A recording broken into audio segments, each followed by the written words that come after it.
a basket of food to her grandmother who lived on the other side of the forest. Little Red Riding Hood happily agreed and set off on her journey. As she walked through the forest, she met a sly wolf who asked her where she was going. Little Red Riding Hood, being an innocent child, told the wolf where she was headed. The wolf then suggested that Little Red Riding Hood take a longer path to her grandmother's house, so that he could reach the grandmother's house before her and eat her up.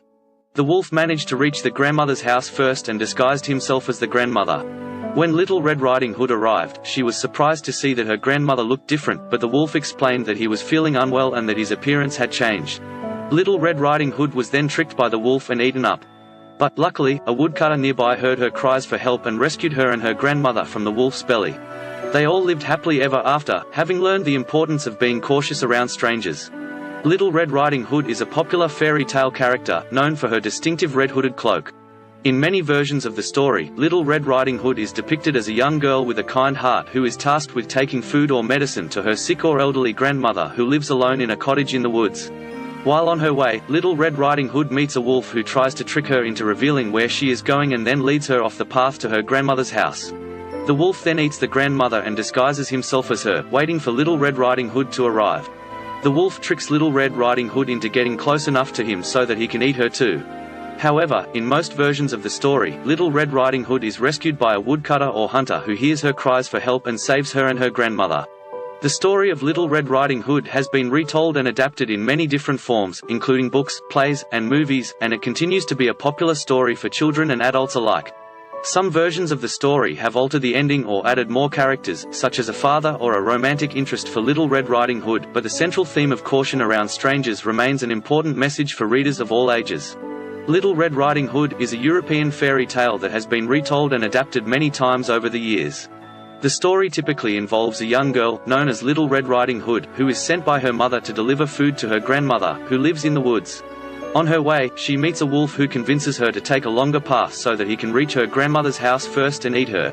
In some versions of the story, the wolf eats both Little Red Riding Hood and her grandmother, while in others, a hunter or woodsman saves them by cutting open the wolf's stomach. The tale is often seen as a cautionary tale about the dangers of talking to strangers and wandering into the woods alone. The origins of the story are unclear, but it is thought to have been passed down through oral tradition for many generations before being recorded in written form. The earliest known printed version of the tale was published in 1697 by French author Charles Perrault, who added some of the most famous elements to the story, such as the Red Hood and the moral at the end. Since then, the story has been adapted into countless forms, including plays, films, and books. It has been retold in many different cultures and languages, with variations ranging from humorous to dark and violent. The story revolves around a little girl named Red Riding Hood, who sets out to visit her sick grandmother who lives in a cottage in the forest. Before leaving, Red's mother warns her to stay on the path and not talk to strangers. However, as she walks through the forest, Red meets a wolf who asks her where she's going. Red innocently tells him she's on her way to visit her grandmother. The wolf then decides to take advantage of Red's naivety and sets off to the grandmother's cottage himself, where he devours the old woman and disguises himself in her clothing and bed. When Red arrives at the cottage, the wolf pretends to be her grandmother and tricks her into coming closer. However, Red quickly realizes that something is wrong and sees through the wolf's disguise. Fortunately, a nearby woodsman hears the commotion and saves Red and her grandmother by killing the wolf. Alright, we are back, and I have not watched this yet. I wanted to watch it first with you guys. You guys have already seen it. I have not, so let's go ahead and give this a play. Once upon a time, there was a little girl named Little Red Riding Hood who lived in a small village at the edge of a dense forest. Okay, not bad. One day, her mother asked her to take a basket of food and her to her grandmother, okay, who lived on the other side of the forest. Little Red Riding Hood happily agreed and set off on her journey. Debatable. As she walked through the forest, the wolves she met are a sly good. That wolf actually who asked matches. her where she was going. Little Red Riding Hood, being an innocent child, it's a little told the girl wolf with where she bubbles. was headed. Not sure if that's the wolf then suggested pertinent. that Little What are the Red people Riding swimming? Hood take a longer path to her Like, what grandmother's is house this? so that he could reach the grandmother's house before her and eat her up. The wolf managed to reach the grandmother's house first It's and a house, disguised I himself mean, as the kind grandmother. of fits. When Little Red Riding Hood arrived, she was surprised to see that her grandmother looked different, but the wolf explained that he was feeling unwell and that his appearance had changed. Not bad. Little Red Riding Hood Another was then house, so tricked by just the kind wolf of a and eaten up. generic. But luckily, a woodcutter nearby That's heard a her cries woodcutter. for help and rescued her and her grandmother from the wolf's belly. They all lived happily ever after, having learned the importance of being cautious around strangers. Grandma? Little Red Riding Hood Okay, is that a popular actually fairy is tale a Little character Red Riding known for Hood, her maybe, distinctive except for red-hooded the cloak. superhero mask Little Red there. Riding Hood is depicted as a young girl with a kind And now heart it's just who kind is of going tasked off on a with taking food or tangent medicine about to her sick or the elderly story, grandmother who lives alone in a how cottage it, in the woods. what it's about, and While on what her it way, means. Little Red Riding Hood meets a wolf who tries to trick her That, into yeah, the revealing forest where shot she is not going too and then bad. leads her off the path to her grandmother's house. The wolf then eats the grandmother and disguises himself as her, waiting for Little Red Riding Hood to arrive. The wolf tricks Little Red Riding Hood into getting close enough to him so that bicycle he can eat her tricks, too. I guess. However, in totally most versions doesn't of the fit. story, Little Red Riding Hood is rescued by a woodcutter. This kind of fits or what hunter who he's gives her actually cries for help saying, and but not the saves her and her story grandmother. itself. The story of Little Red Riding Hood has been retold and adapted in many different forms, it's a including library. books, plays, and movies, and it continues to be a popular story for children and adults alike. Some versions of the story have altered the ending or added more characters. Again, such as I had father nothing to or a do with romantic these scene interest for choices. Little Red Riding Hood, but the central theme of caution Hey, around it's working so strangers far, remains an mostly. important message for readers of all ages. Little Red Riding Hood is a European fairy tale that has been retold Unicorn? and adapted many times over the years. Blade Runner? The story typically involves Hey, a young there's a girl unicorn. known as Little Red Riding Hood, who is sent by her mother to That has deliver literally food to her nothing to do with grandmother, it. who lives in the woods. On her way, she meets a wolf Or who this convinces is her like to a guy take along running the through path the so that he streets can of a reach city. her grandmother's house first and eat her. In some versions of the story, the wolf eats both Little Red Riding Hood and her grandmother. You while could in make others, this a fit. hunter or You can't woodsman see her saves them back. by Maybe cutting she's got open a the red wolf's hood stomach. on. Who The knows? tale is often seen as a cautionary tale about the dangers This of kind talking of to fits strangers what and wandering the into the AI woods is alone. saying, but not the origins story, of and the that's story are unclear, but it some is sort thought of to have been instrument. passed I down don't through know oral what tradition for that many generations has to before do being with recorded anything. in written form. The earliest known printed version of the tale was published in 1697 Maybe you could call by this French author okay. Charles Perrault, who added some of the most famous elements to the story, such as the red hood and the moral at the end. Since then, the story has been adapted into countless forms, Okay, I think including it plays, took the word films, film and on books. this one, and It has been retold in many I don't different know what cultures and welcome languages, with variations languages. ranging Okay, from it put humorous to welcome in dark and every violent. language. The story revolves around a little girl named And now Red it's sort Riding of going Hood, off who on a sets out to tangent visit about her the sick story grandmother, again. who Same lives thing. in a cottage in the forest. Before leaving, Red's mother warns her to stay on the path Red. and not talk to strangers. It keyed in on the word However, red. as she walks through the forest, Now this girl's Red got a meets red wolf who shirt asks her on. where He's she's walking, going. so I think Red it sort of innocently got tells him that she's on her wrong. way to visit her grandmother. The wolf then decides to take advantage of Red's naivety and I mean, sets this off to could the work. grandmother's Like, I cottage mean, you himself, could throw where it he in there, devours the nobody old would woman really and ever disguises notice. himself in her clothing and bed. When Red arrives at the cottage, the wolf pretends to No be her driving at grandmother all and in the tricks her into story. I coming don't know closer. what that's about. However, Red quickly realizes that something Looks is like wrong the and sees Humpty through the dance. wolf's disguise. Humpty Hump. Fortunately, a nearby woodsman hears the commotion and saves Red and her grandmother by killing the wolf. Just like that has nothing to do with it. Okay, so that's it. That's the OpenAI and artificial intelligence version of Little Red Riding Hood. I thought it would be funny to just let it do everything and then see the reaction afterwards, and that was pretty funny. Guys, thanks for joining me today. We'll see you next time.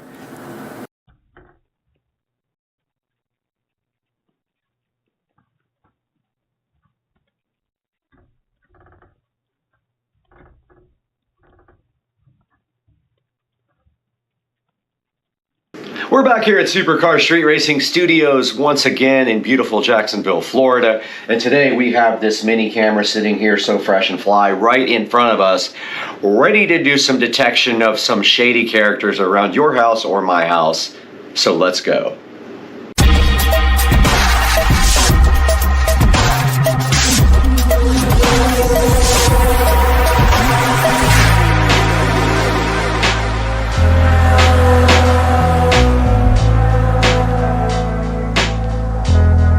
We're sitting in the beautiful Supercar Street Racing compound now with this mini spy camera that was so graciously provided to us from the manufacturer to check out. And this guy basically is a rechargeable camera. It does charge with a standard USB cable with a Type A. Now just a bit of a warning on the side of this guy. It doesn't have a USB Type C. It has the older style USB connector. So it's the kind that's longer at the top and smaller at the bottom, and you will have to have a cable, and it does come with one. And this thing needs about 4 hours to charge, and on the top of it, it has an LED indicator, a red indicator when it is still charging, and that will go off when it is fully charged. Now this little spy USB camera does also come with multiple ways to mount it via a 3M pad on the bottom. One thing I did notice though, that the battery life is very short when it is actually recording all the time. So just keep in mind, this probably has a really small battery in it and it won't last long. So it either needs to be plugged in full time or set on a mode where it just captures when it detects motion, and then it will probably last you longer. Now, if it is running constantly at full time, you can literally watch the battery indicator drop.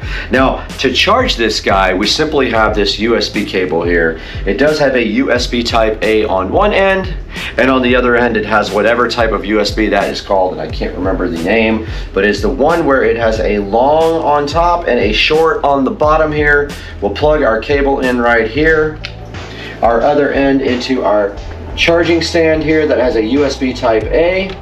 Thanks to whoever invented USB type A that you always get the wrong end. And you can see right here and right now there is a solid green LED on top. Now it is no LED on top. And that red indicator light will come on here when it starts charging here momentarily. There is the red indicator light. And then it is flashing blue as if it is trying to connect. And I don't want it to be on, so I'm going to hold the power off.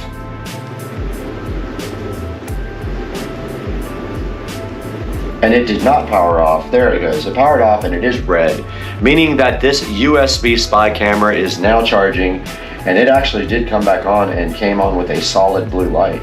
So I don't really want to be using this. I want it off. Let's see if it continues to power back on. Now it is off again. And it did power itself back on one more time. So it is wanting to be on so bad that it is now solid blue again. And there are some indicators in the manual that say what solid blue means. Right here back in front of the USB spy camera, and it will not power off all the way, but there is a solid blue light and a red light. The solid blue light meaning that it is configured with a router, but the SD card isn't recognized, which is interesting because I know in fact it is on the app and it actually does record and work properly. Now let's take a look at this guy on the actual Android phone so we can download the app, see what it's like to set up, and start busting creepers at your house.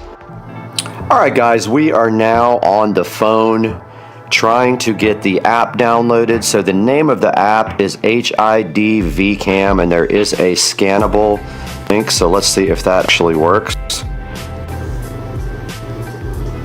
It does. So we go to the link here. Let's see if it loads.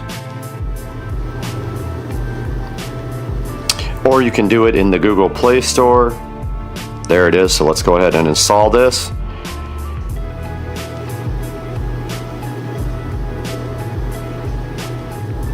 And it is downloading now and ready to go to the install shortly, in which case the next step is to set permissions for the app.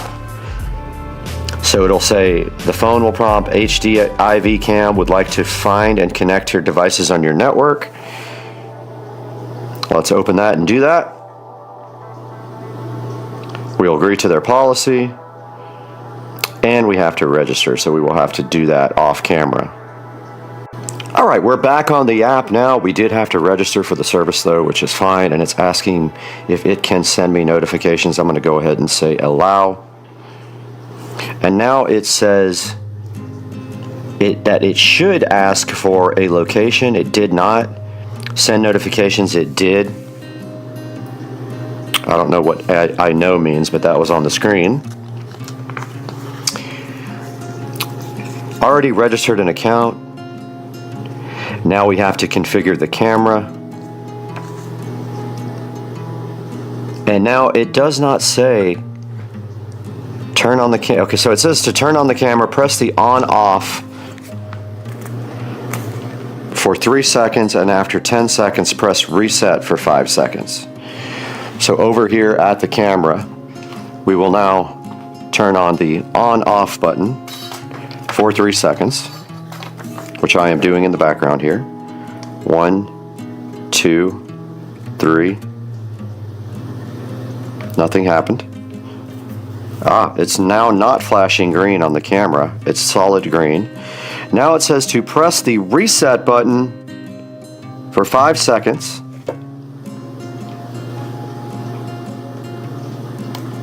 One, 2, 3, 4. We did hear a beep at the camera. Okay. Open the Hdmi Cam app and click plus, add device by scanning QR code. Add device by scanning QR code. Next. Now I got the location allow. I'm going to go ahead and say while using the app. Okay, it is powered on. There is no switch, so that's totally different than what it says. And it's already restored. Okay, so now we need to get the network. I have gone ahead and reset my router, and now we are back. And I also held down the reset button on the camera so I could start over. Now let's try this again. Alright, it did recognize the QR code, and now the camera is attempting to connect to 2.4 gigahertz. Now remember, this has to be 2.4 gigahertz. You cannot use 5 gigahertz Wi-Fi with the camera. Now this light is solid blue right now on the top of the camera. And it says the camera has been configured with the router Wi-Fi, but the memory card is not recognized. And now it is flashing fast blue again, meaning that, oh, now it says binding device on the actual screen here. You can see that. So we might have been successful. We were. Slowly flashing. The camera has been configured with Wi-Fi and the memory card has been recognized. All right. So now we're just going to call this guy Spy Cam.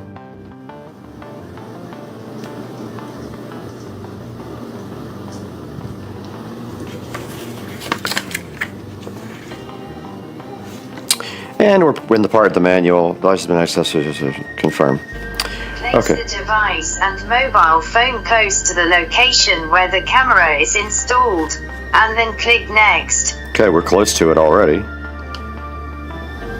Now we're supposed to be looking at a real-time preview here, and there we have it. We do have video from the spy camera, which is pretty cool. You guys can see it right here on the screen. There's the lights and everything. Okay, so that says completed. And now we should just be able to hit play here. And there is the spy camera, full screen, and there is Supercar Street Racing in its full glory here. Okay, we can see the camera is plugged in and charging. We can see that in the upper right hand corner of the video here where it says 70%. I will continue to let that charge, but we're going to take a look at some other settings on the camera. You can do multi-phone sharing if you click settings and go to share device. So let's go back out.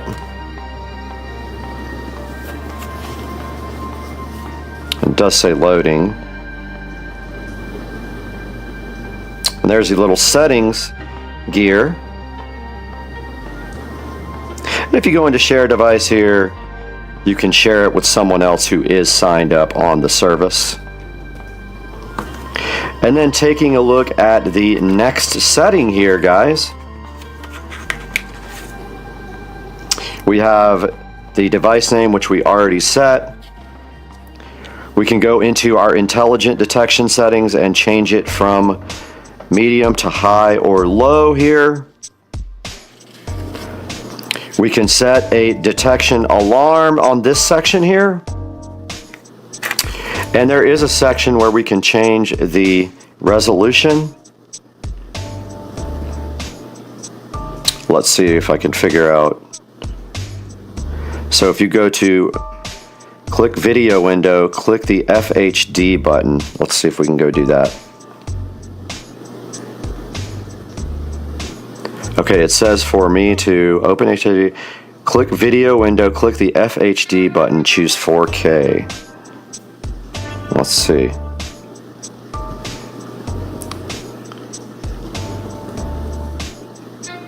Alright, we did choose UHD and now our video is supposedly in 4K. It is probably highly compressed and laggy, and you can see my charging indicator going up, but the video did stop. Network is unreachable. Let's see what that's all about. Probably too far from the router, but there it is again. in 4K with that setting, and it says network is unreachable. Interesting. But if we go back to FHD here, I bet it'll let us do some smooth video. Alright, I changed to FHD, and now the video quality, the timeouts are not happening anymore. But let's go back to the last page, go into settings, and here's where you can change your video, your SD card resolution to UHD, Full HD. It tells you how much capacity. You can format your SD card. It can be motion activated. And those are the SD card settings. Here's your network set. Here's your setup instructions. You do have an IP address here, the camera. I don't know if you can actually browse to that. And then here's where you set up the firmware. It doesn't look like you can upgrade the firmware, which is interesting. There may not be a newer version available. But that's a good look at the settings, guys, on this camera. And you can actually use the cloud.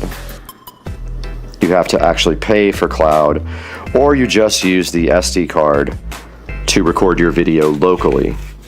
There's instructions on how to do the cloud in the instruction manual.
Hey guys, and welcome back to Supercar Street Racing.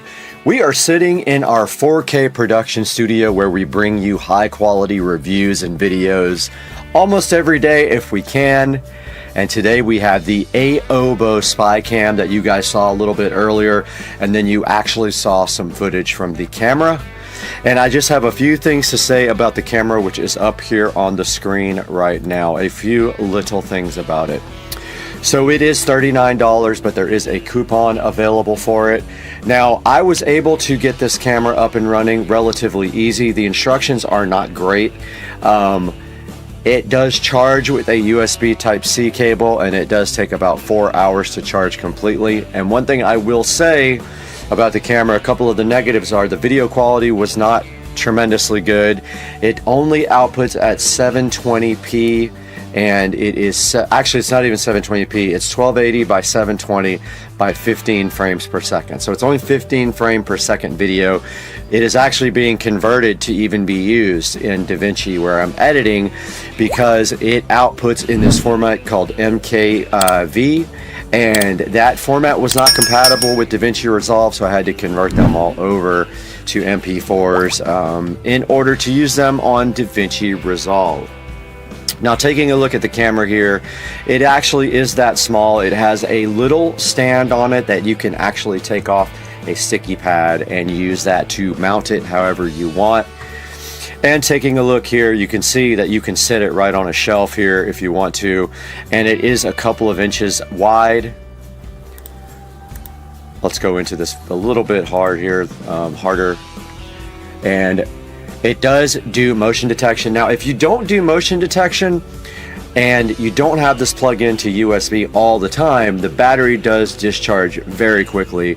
Almost 1% every minute or two is what I was seeing on the battery usage, which is not amazing, but this thing is designed also to just give you, like, it's supposed to just come on whenever it detects. Now this does say 4K video image resolution, but I noticed my files only recorded at 720p, so I'm not sure what that's about.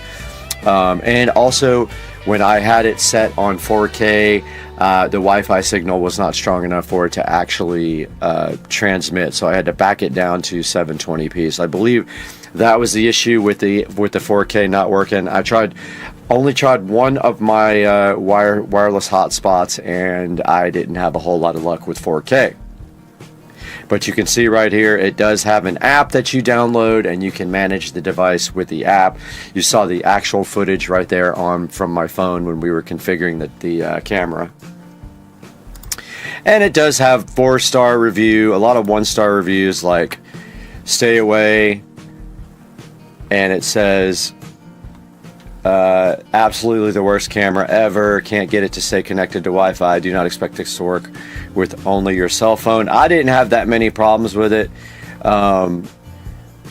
Like this guy says, you do have to leave it on your charger, and it is okay. It says scam. I didn't think it was a scam at all. It has some 5-star reviews. So I think overall my experience was fine with the spy cam. It's nothing amazing. It's not like a webcam, and it's not like a security camera that you put at your house and is going to work that great. But it did get the job done, and you saw the footage of the creeper there, and we busted him. Guys, thank you so much for liking and subscribing to this video.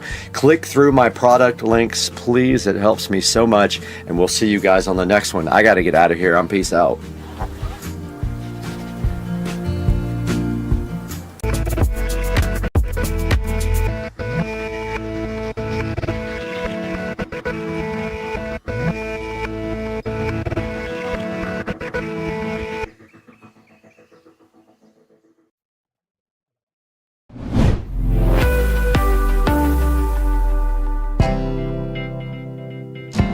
What's going on, guys? Supercar Street Racing here. That was the install of the Power Urus 48-volt lithium-ion battery. Now, this is the part where we would have taken you guys on a test drive. However, Joe had some problems with his golf cart before we put this battery in. And when we were about to do the test drive, the golf cart died. And we've been talking to the manufacturer of his controller, and it looks like maybe his controller died. So we were not able to finish the test drive, but we just want to say thank you, Power Urus. Their battery is awesome. It's smaller than the other battery that was in there, which makes it much more compact and easy to use. It's an awesome battery, really, really cool install with a nice little display. And we want to just say thank you one more time to them.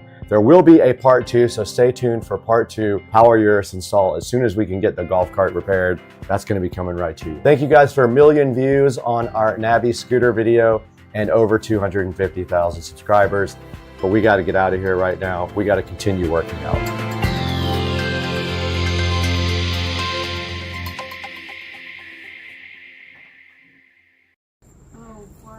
We just came outside and these cute little duckies are swimming in the pool. Following Mom, they're all just attached to her. It's so cute. We're trying to figure out what to do with them, but honestly, we can't put them. All right, guys, we are on our first trip in the electric vehicle category. I have never done an electric trip, and I am headed to Pensacola for a little jaunt for a couple of days, because that's what we do on Supercar Street Racing. And so we're going to see what it's like to drive in an electric car. You can see right here I have to stop at a supercharger at 1:14 p.m. and it will allow you to, I think, to just charge up to whatever's necessary to complete the trip. But of course we will probably charge it up to 100% and avoid that and have some lunch at the time. But we already caught some traffic, so we are dealing with that right now. We'll update you guys in a little bit when we get to the first stop, but man, we are in non-stop traffic right now.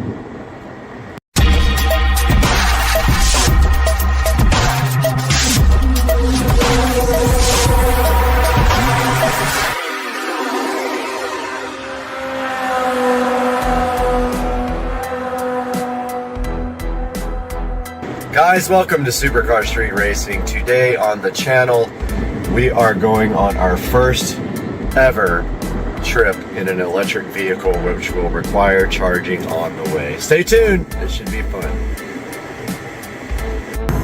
Alright, so I figured out how to enable full self-driving. It was not enabled. There was a button that said request full self-driving beta, and I turned that on and now the car is driving itself. I don't know if it's going to warn me about grabbing the wheel or not. I'm going to find out real quick, but it was doing that with autopilot. So if I like this, I'll probably buy it for my car. I don't have it for my car, but you can see now I'm not doing anything except being ready to take over, because it tells you to do that. It says be ready to take over at any time, so I'm going to do that if I need to. But yeah, the car is basically driving itself now. Pretty cool. Alright, a little update from the road now. We're a mile from Lake City, as you can see right there, and I did learn very quickly that if you take your hand off of this, it will actually warn you to apply force to the steering wheel probably about every 45 seconds to a minute. You just keep your hand right here on this little crease, it pretty much will drive itself, and it takes a turn signal to change lanes. See, it just warned me right there to apply force, and I don't know if it realized that I wasn't looking at the screen or I was doing something else, but I just touched the steering wheel and applied a little bit of pressure, and it did go back into auto steer. So we have a stop here in Madison, Florida, at a supercharger, and so that will happen here at about 50 miles. So for now, everything's good. Just wanted to report in from the road with the full self-driving on the Tesla. All right, we are out here at the supercharger in Madison, Florida, and we have the P100D right here charging, and it has already added, I think, 35 miles to the trip in about 10 minutes. And so I'm gonna let it charge all the way up and eat some lunch here, and then I'll update you guys on what's happening. All right, I would say we've been here about 45 minutes and we are up to 90, like with 1% charging, and I'm gonna go ahead and let it top off, even though the last like 10% takes longer. It does say I have enough to get to my destination right here. You can see I'll have 8% when I get there. Just gonna go ahead and let it top off. I'm not in a hurry right now. So that's where we are now with the supercharging. Well, this has officially become the worst trip I've ever been on. I have been sitting in traffic now for an hour. It has not moved. There is some kind of accident way up there, and I looked it up online and there is a fatality. This is not moving at all, and we are in the middle of nowhere. Fortunately, we did charge up, so we're in no danger of losing charge, but there is a lot of traffic backed up right up there, and it has not moved. The people are not even attempting. A couple of cars went over the median to go back. I'm surprised they haven't just redirected everybody back to the last exit and through a different route, but nope, that is what we're dealing with right now. 1 hour of this so far. It's so frustrating. I mean, can they not just clear this out? Come on. Back, guys, I was stuck in that traffic jam for an hour and a half, and it was still going. And I noticed some people starting to cross the median and go back the other way. And I wasn't sure. I saw a bunch of trucks and SUVs do it. I wasn't sure if this car would be able to do it without getting stuck, but then I remembered all-wheel drive, so I just sent it and went right across the median, and the car took me 4 miles backwards and then around the traffic jam. I should have done that an hour before I actually did it. So now we're on the road again to Pensacola, and we are headed to a supercharger where we will have 11% or 12% left, as you can see there on the screen, and that's where we will charge up for the remainder of the Pensacola visit, and also getting back to a supercharger to go home. All right, guys, so I just stopped at the supercharger and I put in 160 miles. It took about 30 minutes to supercharge that much, and it was giving me between 115 kilowatts at the beginning all the way down to 95 to 85 kilowatts at the very end. So you can see now we have a range left of 153 miles, which will get us to our destination of Pensacola, Florida. I won't need to supercharge again until I go home to Jacksonville, most likely, and I might find a charger to drop the car off here and max it out while I have nothing going on. So that's our current status. We are about, let's see, 39 minutes from the destination now. Hey guys, and just here with a little update on the trip. And this time on the way home, we are going to follow the suggested route of the navigation system. And as you can see here, right here, and right now, it wants us to stop in Chipley, which is about 80 miles away, and it wants us to charge for 30 minutes, and then it will stop us again in Madison and charge us for another 25 minutes, which should arrive at home at 17% battery charge. So we're gonna do that today on the way back and update you guys when we get to the superchargers and how we are doing on our first road trip back home on a electric vehicle journey. Guys, we just got finished supercharging about 30 minutes ago. It took about 40 minutes to charge, and now we were en route to the next place to supercharge, which is Madison, Florida. And it says we will have 23% battery and need to charge for 25 minutes. It tends to be on the low end of what actually you need, so I'm assuming we'll be there longer, and then after that we will be to the house. So I just wanted to give you guys a little update of where we are now on our trip.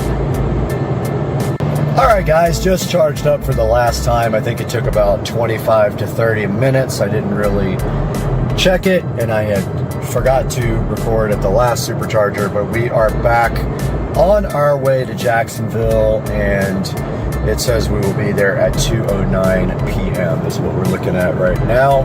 So just wanted to give you guys a little update. I will update you again when we get back home.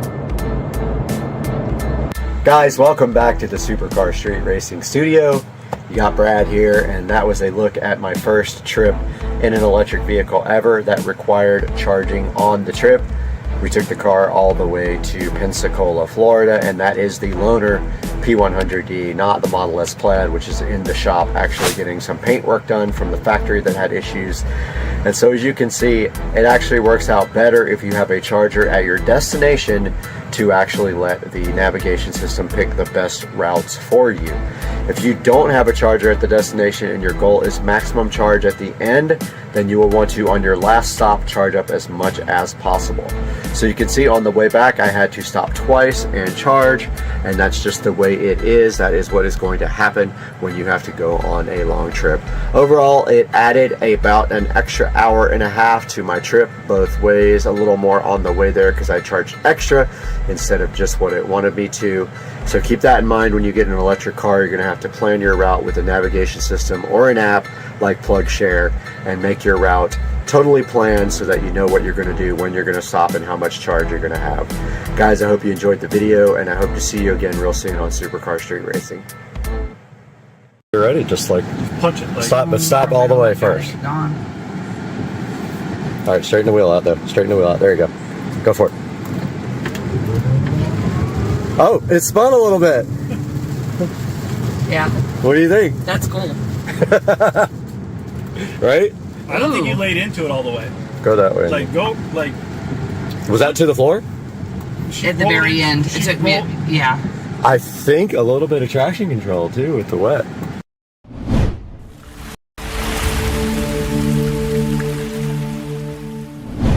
Welcome back to Supercar Street Racing, guys, and directly in front of me is the Easy Surge 40-volt electric lawnmower. Rechargeable lawnmower, 18-inch deck. Easy Surge reached out to Supercar Street Racing to see if we wanted to take a look at this with you guys. And of course, I have to do it for you guys. So we have the Easy Surge 2x20-volt brushless self-propelled lawnmower right here in front of me. And today on Supercar Street Racing, we're gonna open this guy up, get it out of the box, get it assembled, and go ahead and cut my front yard and see what you guys think of it. I'm going to test it before you buy it. Let's get this show on the road, guys.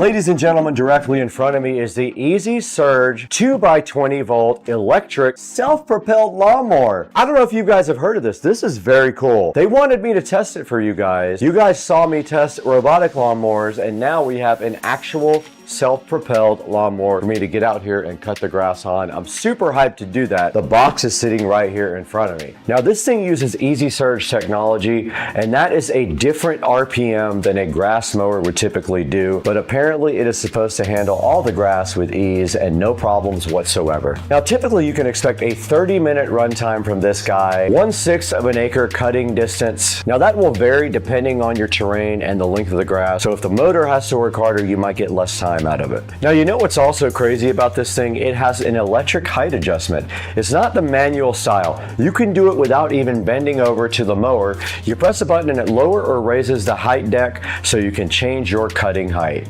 Now this dude is also self-propelled. It goes from 1.3 miles an hour to 2.9. That's pretty cool. I cannot wait to test this in the front yard. Another thing that's awesome about this guy is the storage. It has a single handle fold design, which makes it easy to fold up and store. Unlike the other designs which have 2 rods, it's very easy to store.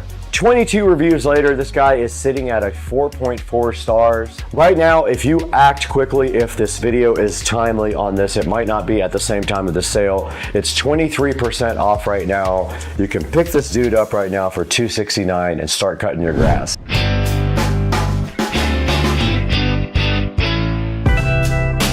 All right guys, you just saw me talking about all the features of the Easy Surge. This is a 40 volt, it has 2 batteries, it is awesome, it's self-propelled. It's made by Lithelli, and Lithelli was kind enough to reach out to Supercar Street Racing and see if we wanted to show this to you guys. All we have to do right here and right now is get this mower out of the box, assemble it so that we can go outside and cut the grass. I say we should get this open right now. Okay, we have this Lithelli self-propelled 40 volt lawnmower chilling so fresh right in front of us, and now all we have to do is open the box and see what's inside. And I think after looking at the instructions, this is going to be a pretty easy unboxing. I don't think there's a lot of assembly. Now I did cheat. I put the batteries in the charger about 2 hours ago because I knew I was going to have to get this thing out and start using it. So the batteries are actually sitting over there in the kitchen on the charger, leaving us with one mission right now to get this out of the box. And so the first thing I see right here is it's well packed. So there's a lot of styrofoam around it, keeping it very secure inside of the box. So that's great. There's a few things inside the box here. There is a nice instruction manual inside of this big plastic condom right here. We'll take that out. This is protected in shipping.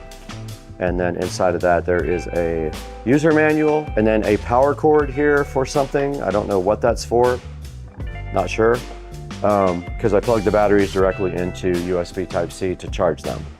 So this stuff can go back here. We don't need that where we're going right now, that either. And then the lawnmower itself is sitting right here. This was where the batteries were, so they had them separately packaged in this little white box. And then over here, there's another little white box. Let's see what that is. The one thing I can say is this is packaged better than the last product I unboxed. Ah, okay, so I didn't know this actually had a fast charger. So that's cool. So they give you an actual charger here to charge the batteries. I didn't use that. I went directly to USB Type-C from the kitchen. There's a little charging area in there that you guys saw in another video, but this power cord is the power for this. You plug this in the back of there and you can charge your 2 batteries directly with this. The rest of the inside of the box is just the actual mower. But let's get this out of the box.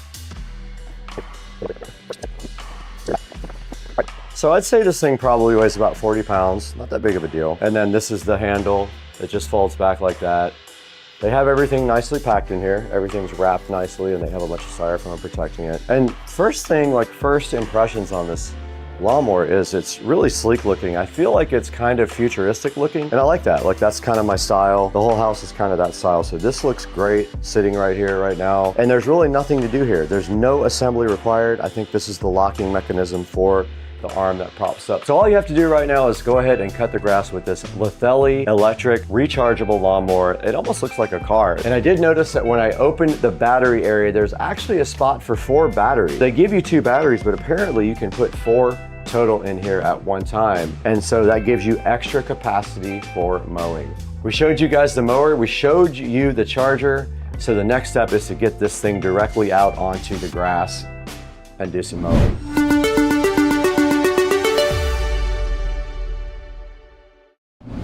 We got the Lithelli Easy Surge out here. We have it joined to the app. We're also recording on GoPro. To raise and lower the mower height, you go here. I don't know what height. That's cool as hell though. So I'm gonna cut a little bit and see if it actually cuts anything. If not, I'll lower it a little bit. This is miles per hour, and then I guess you just... There you go.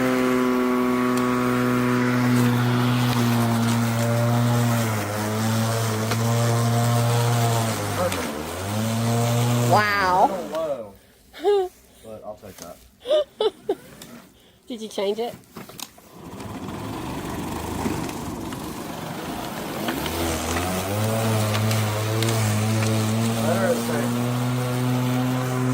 Better.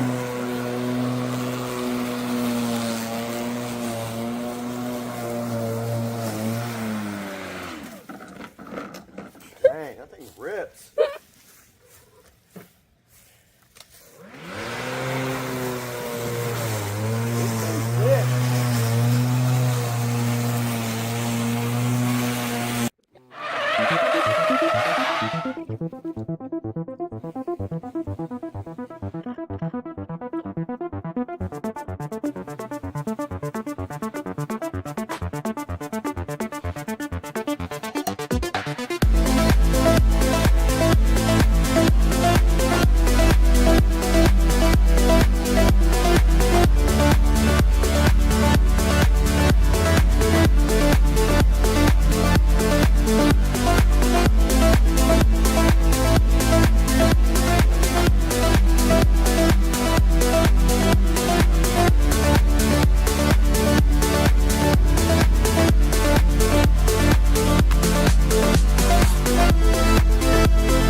Like this, and just...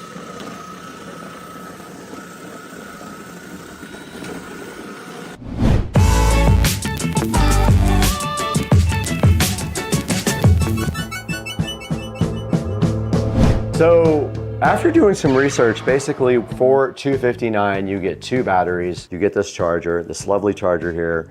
But when we look deeper into the mower, we figured out that you can get actually 4 batteries and install them so that if you have like a larger area, you have more duration on your batteries. That is $309, so $50 more, you get 2 extra batteries. It might be worth it. Think about if you have a large area that you need to cut, and if that's the case, maybe go ahead and get the $309 version so that you have the 2 extra batteries. You don't have to stop down and maybe charge your batteries in the middle of a cut. So if you get the 2 batteries set up, you get 30 minutes of runtime. If you get 4 batteries, you can get 50 minutes. Maybe that works better for you if you have a larger area, a bigger yard. So if even 4 batteries isn't enough for you, you can have extra batteries in the charger sitting inside the house ready to go. And when you run out of juice, go grab some batteries, finish your whole property.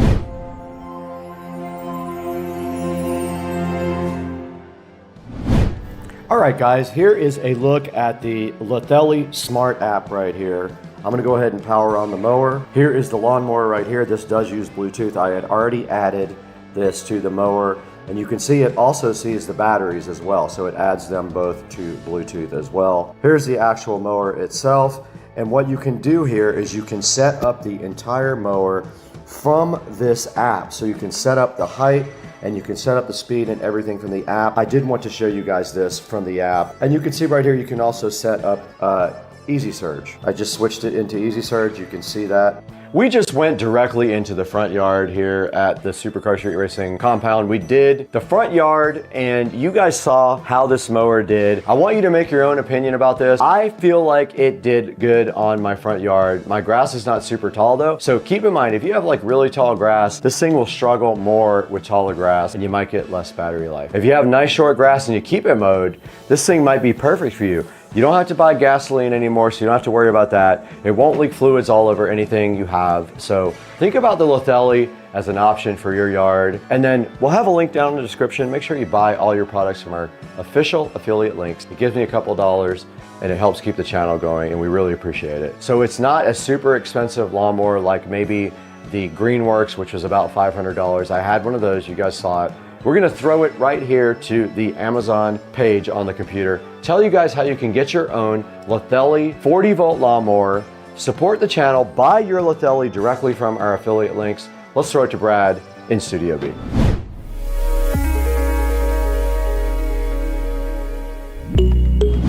We're back in the Supercar Street Racing Studio B. I am so happy to be back with you guys. I had a great experience with the Lithelli, the awesome self-propelled lawnmower with electric height adjustment as well. That's one of the coolest things about this thing, and you can see right here, we're gonna put this Amazon link right here for you on the screen of the description. It's got solid reviews. I cut the entire front yard with it and had no problems whatsoever. It did amazing in the front yard. You guys saw the whole thing. We had a GoPro strapped to the actual mower and I had a camera person filming the whole thing, but check it out guys. Right now it's $269. At the time of the video publish, it might be more or less, I'm not sure. They would like to see this video out within a couple of weeks, so I'm gonna work on that in the background. Now it comes with two 4 amp hour batteries for one price, or you can opt to have 4 batteries for a longer runtime. Now I got my entire front yard out there cut with just 2 batteries, and they said that they were a little low at that point, but I think it would have kept going and I could have got my backyard. My backyard's like literally a tiny little place. So check out this Lithelli Easy Surge mower from our Amazon link in the description here.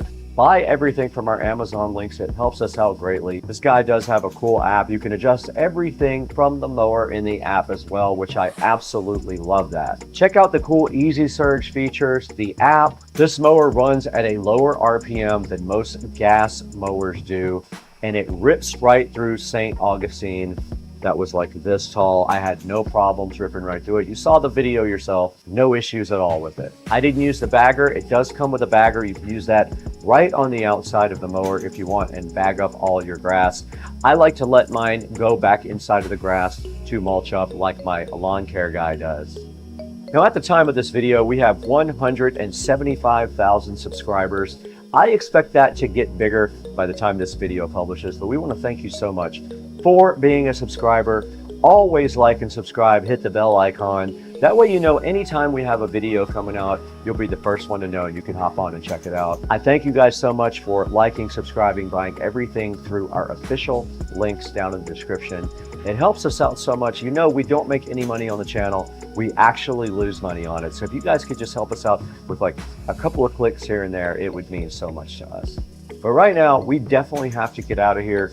We have to go to Cliffs tonight. It's Friday night and we need to party. Actually, I have to work tonight.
Welcome back to Supercar Street Racing. My name is Brad. We're out here in the 4K production studio today, and it's looking so fresh and fly because we just added some cool lights back here from Lumery. But today's video is not about those lights. It's actually about a different kind of set of lights. Barina was so kind to reach out to Supercar Street Racing and see if we wanted to work with them on their shop light. Now these shop lights are pretty cool. You mount them in your shop, they are linkable. You can put more than one in a line and they plug into each other. They sent us 4 of these and we're gonna transform Rich's garage today, so hang out with us on Supercar Street Racing.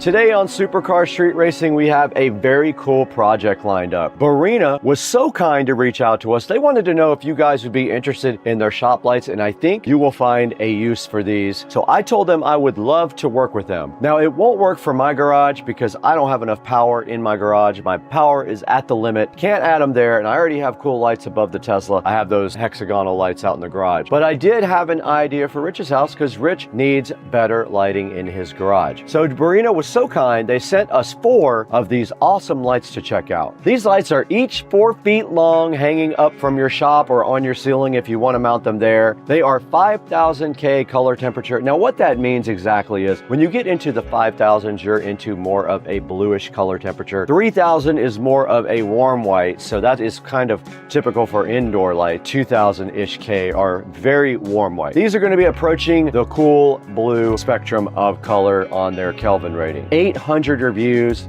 and they have a solid 4.8 star rating. Now I took a look at these lights already. They do have a pull string for them, but what I'm gonna do is I am gonna wire them up permanently in Rich's garage and also hide all the wiring. You're not gonna be able to see the link wiring going between the lights. I'm gonna do that up in the garage. They have a little keyhole mechanism for mounting the lights themselves as well. I'm going to use that on the ceiling of his garage and just use drywall inserts and the little screws that come with the insert. It also came with a bunch of mounting hardware. We're going to do a little unboxing of these next, but I wanted to go ahead and tell you about this whole project and what these lights are all about first. Now you can hang these lights from a chain just like that picture shows right there. We're going to mount them directly to the ceiling. They are very light. I don't think you really even need drywall inserts. They'll probably stay up with just a screw into the drywall like a drywall screw. No need probably for heavy duty mounting because they are LED, so there's not a lot of weight to them. They come in 1, 4, 6, and 10 packs. So depending on how many you need for your shop, you'll see that in a link in the description. These guys have a huge amount of output too. 10,000 lumens is pretty bright. 4 of these in Rich's garage is going to be absolutely awesome. Now the power cord is 59 inches long. If you were wondering, that's how long you have between each light. But you can always put your own wiring in.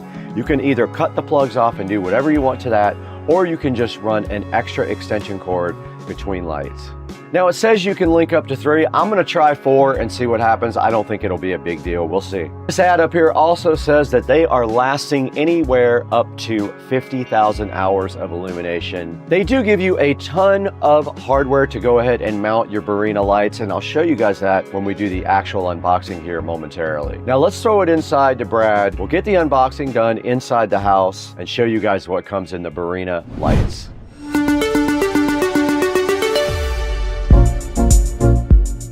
Guys, welcome back to the Supercar Street Racing dining room here, and I'm taking a look today at the Barina 4-foot shop light. Barina was so kind to send us 4 of these, and we're going to be installing them up in Rich's garage. I haven't gone over there and looked at it closely yet, so I don't have a definite plan, but I did order electrical wire to go ahead and install these the way that I think they should be installed. And I'm going to do it in a clean, nice way that they don't have in the actual manual or recommend to do, but I'm doing it a different way. Now, I already did crack open the box here, the Barina, and I have one open in the background. You probably already saw it, but I want to open this with you. So it just comes in a big cardboard box like this, and just well packaged and enclosed in a nice plastic condom here. They give you a bunch of accessories right there with it. You cut the cardboard off the end here. It comes right off. Use the knife right there, comes right off.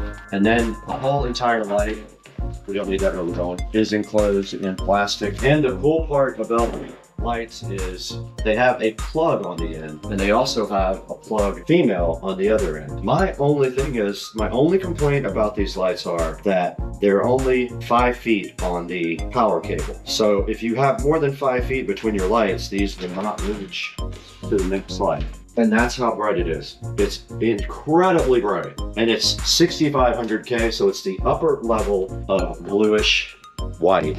Look how bright that is, guys. You can see it is. I have 4 of these. That's going to be insane in Rich's house. There is a pull string right here that turns it off and on. We are not going to be using that. I'll probably just leave it there or remove it somehow. You can also use chains to hang these if you want to. I'll open up this package in one moment. So basically you can use anchors or screws or anything you want to install these. Or look at that, it's shining through the table to the ground, glass table. But you can see here there's a keyhole right here for the screws. So you basically put your screws in the ceiling, the right length apart. You would slide the light either left or right to make the screw work there. Now they do give you all this extra hardware. They give you a bunch of hooks. They give you these type of ceiling hooks. They give you drywall inserts. Yeah, you can see we got all the hanging hooks. We got some drywall inserts. We got 2 screws. Those go into the key right here. I'm going to use these at Rich's house probably, or some long drywall screws. This is very light. It's not going to come off the ceiling. But that's a good look at the unboxing. Look how bright. The Barina shop light, 4 foot. Now all we have to do is get busy and install these.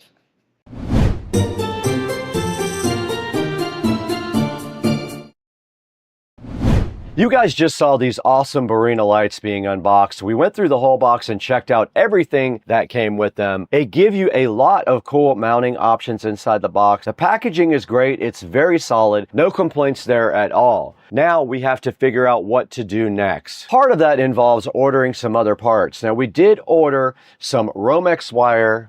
We ordered some plugs because we're going to be cutting the wires on these and adding our own plugs on the end so we can extend and go up into the garage and not see these ugly wires on Rich's ceiling. So that stuff is on the way. Once that stuff gets here, we're going to throw it directly across the street to Rich's house to start this install.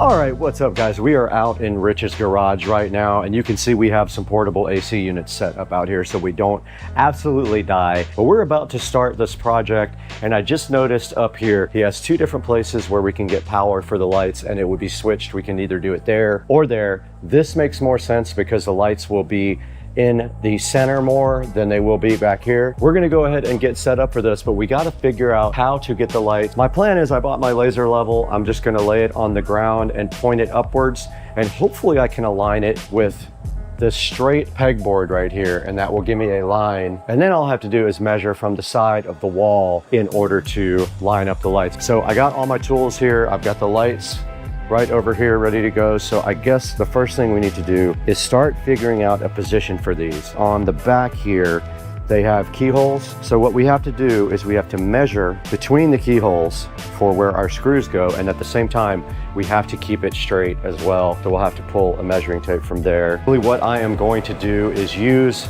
my measuring tape. These are 4 feet long. Kind of want them right here. Right in there will be perfect. I just have to make sure that I get the same distance.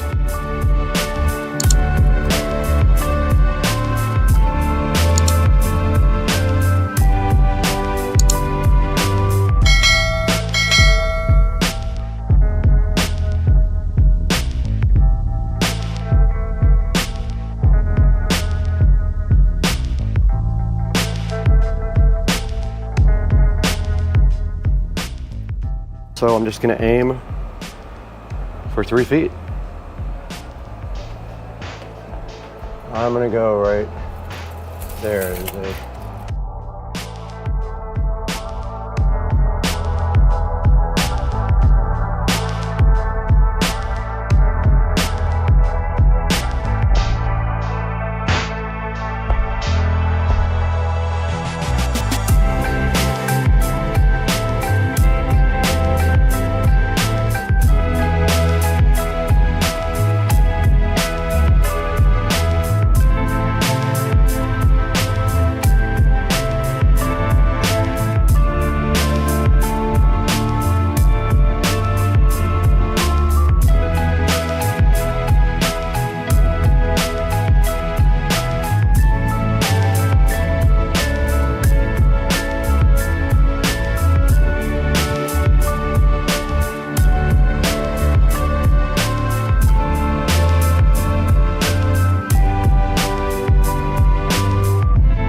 Okay, we got 2 of the 4 lights installed. You can see right here.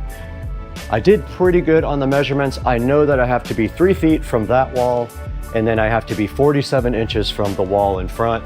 So what I'm gonna do now is try to get my laser level. I use that a lot on this. I have it up on a shelf here. I don't know if I'll be able to do that up here. Hopefully I will. That was very helpful. All I did was measure the distance the line is from the wall on each side. And if it was the same, that means it's a straight line. And so let's go ahead and get this moved over. And then the second part of the equation is wiring, installing electrical boxes above them, each one, and then running Romex wire to this center light right here for power. So let's get everything moved over to the other side of the room.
Okay, we just finished installing all 4 lights, and yes, those 2 will be underneath the garage door when the garage door is open, but there's not much I can do about that. There's not a lot of space to put lights under here, and there's no way really to do it when you have a garage door. I have the same issue at my house. After this, I'll be up in the hot attic. So that's the next step. I've got my tools. I'm just going to drill a small hole. Got my paddle saw here. I think 1/2 inch is plenty. Might even be able to get away with smaller than that and forcing the wire through the hole. I don't want to go too big.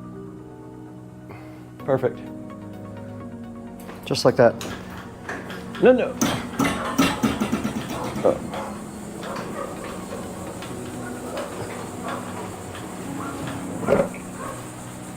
These nuts. Got him!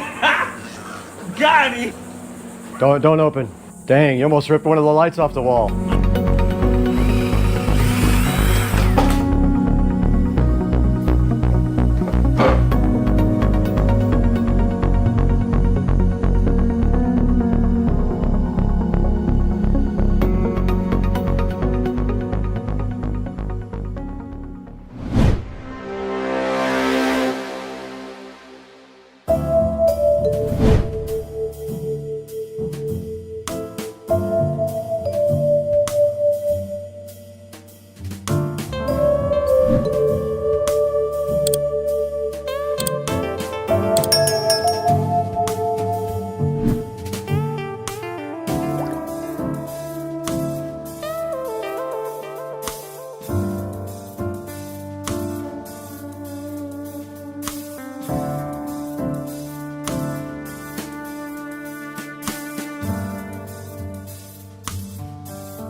All right, I just got out of the attic where it was very hot. I finished all the wiring in the attic, and now I only have one thing left to do down here, and that is tie into the existing circuit here. I left a pigtail right here. All I have to do is cut that wire and put a little pigtail on there, and I'll be totally done. Let's get to work on that right now. All right, I was able to finish the whole entire project. I wrapped this up just now, tested everything, but I wanted to show you guys. So let's go ahead and close this. Now just the light that's on now is just the LiftMaster light, so not much light in here. But you can see all 4 of the lights there. If they want to, they can pull the chains off or cut them off. And then here is the finished product. And that is nice. It is very, very bright, and it is perfect for Rich and Trish now. They are gonna love this, I think. Now, the only thing is, of course, when you open the garage, these are blocked. So that's the way it looks, and then all you have to do now is just let them check it out. You ready to check it out, man? Yeah, man. All right, I'm gonna let you do the honors. All you have to do is your normal switch. Normal switch? Yep. Whoa. Whoa. Wow. Good, man. That's right. Yeah, man. Woo. I'm gonna open the door so what it looks like. It came out good, I man. don't even need that one anymore right there. I was gonna take this one out completely, but I just left it there. The little bulb one. Yeah. It's all right. I mean, Yeah, it is. Still even get light over here on your workbench and all that. yeah. Perfect, man. Yeah, man. Cool. Well, good. let Trish check it out sometime too. All right, cool. I'm gonna go get in the shower. I don't blame you, man. I'm sweaty. Hell of a damn job.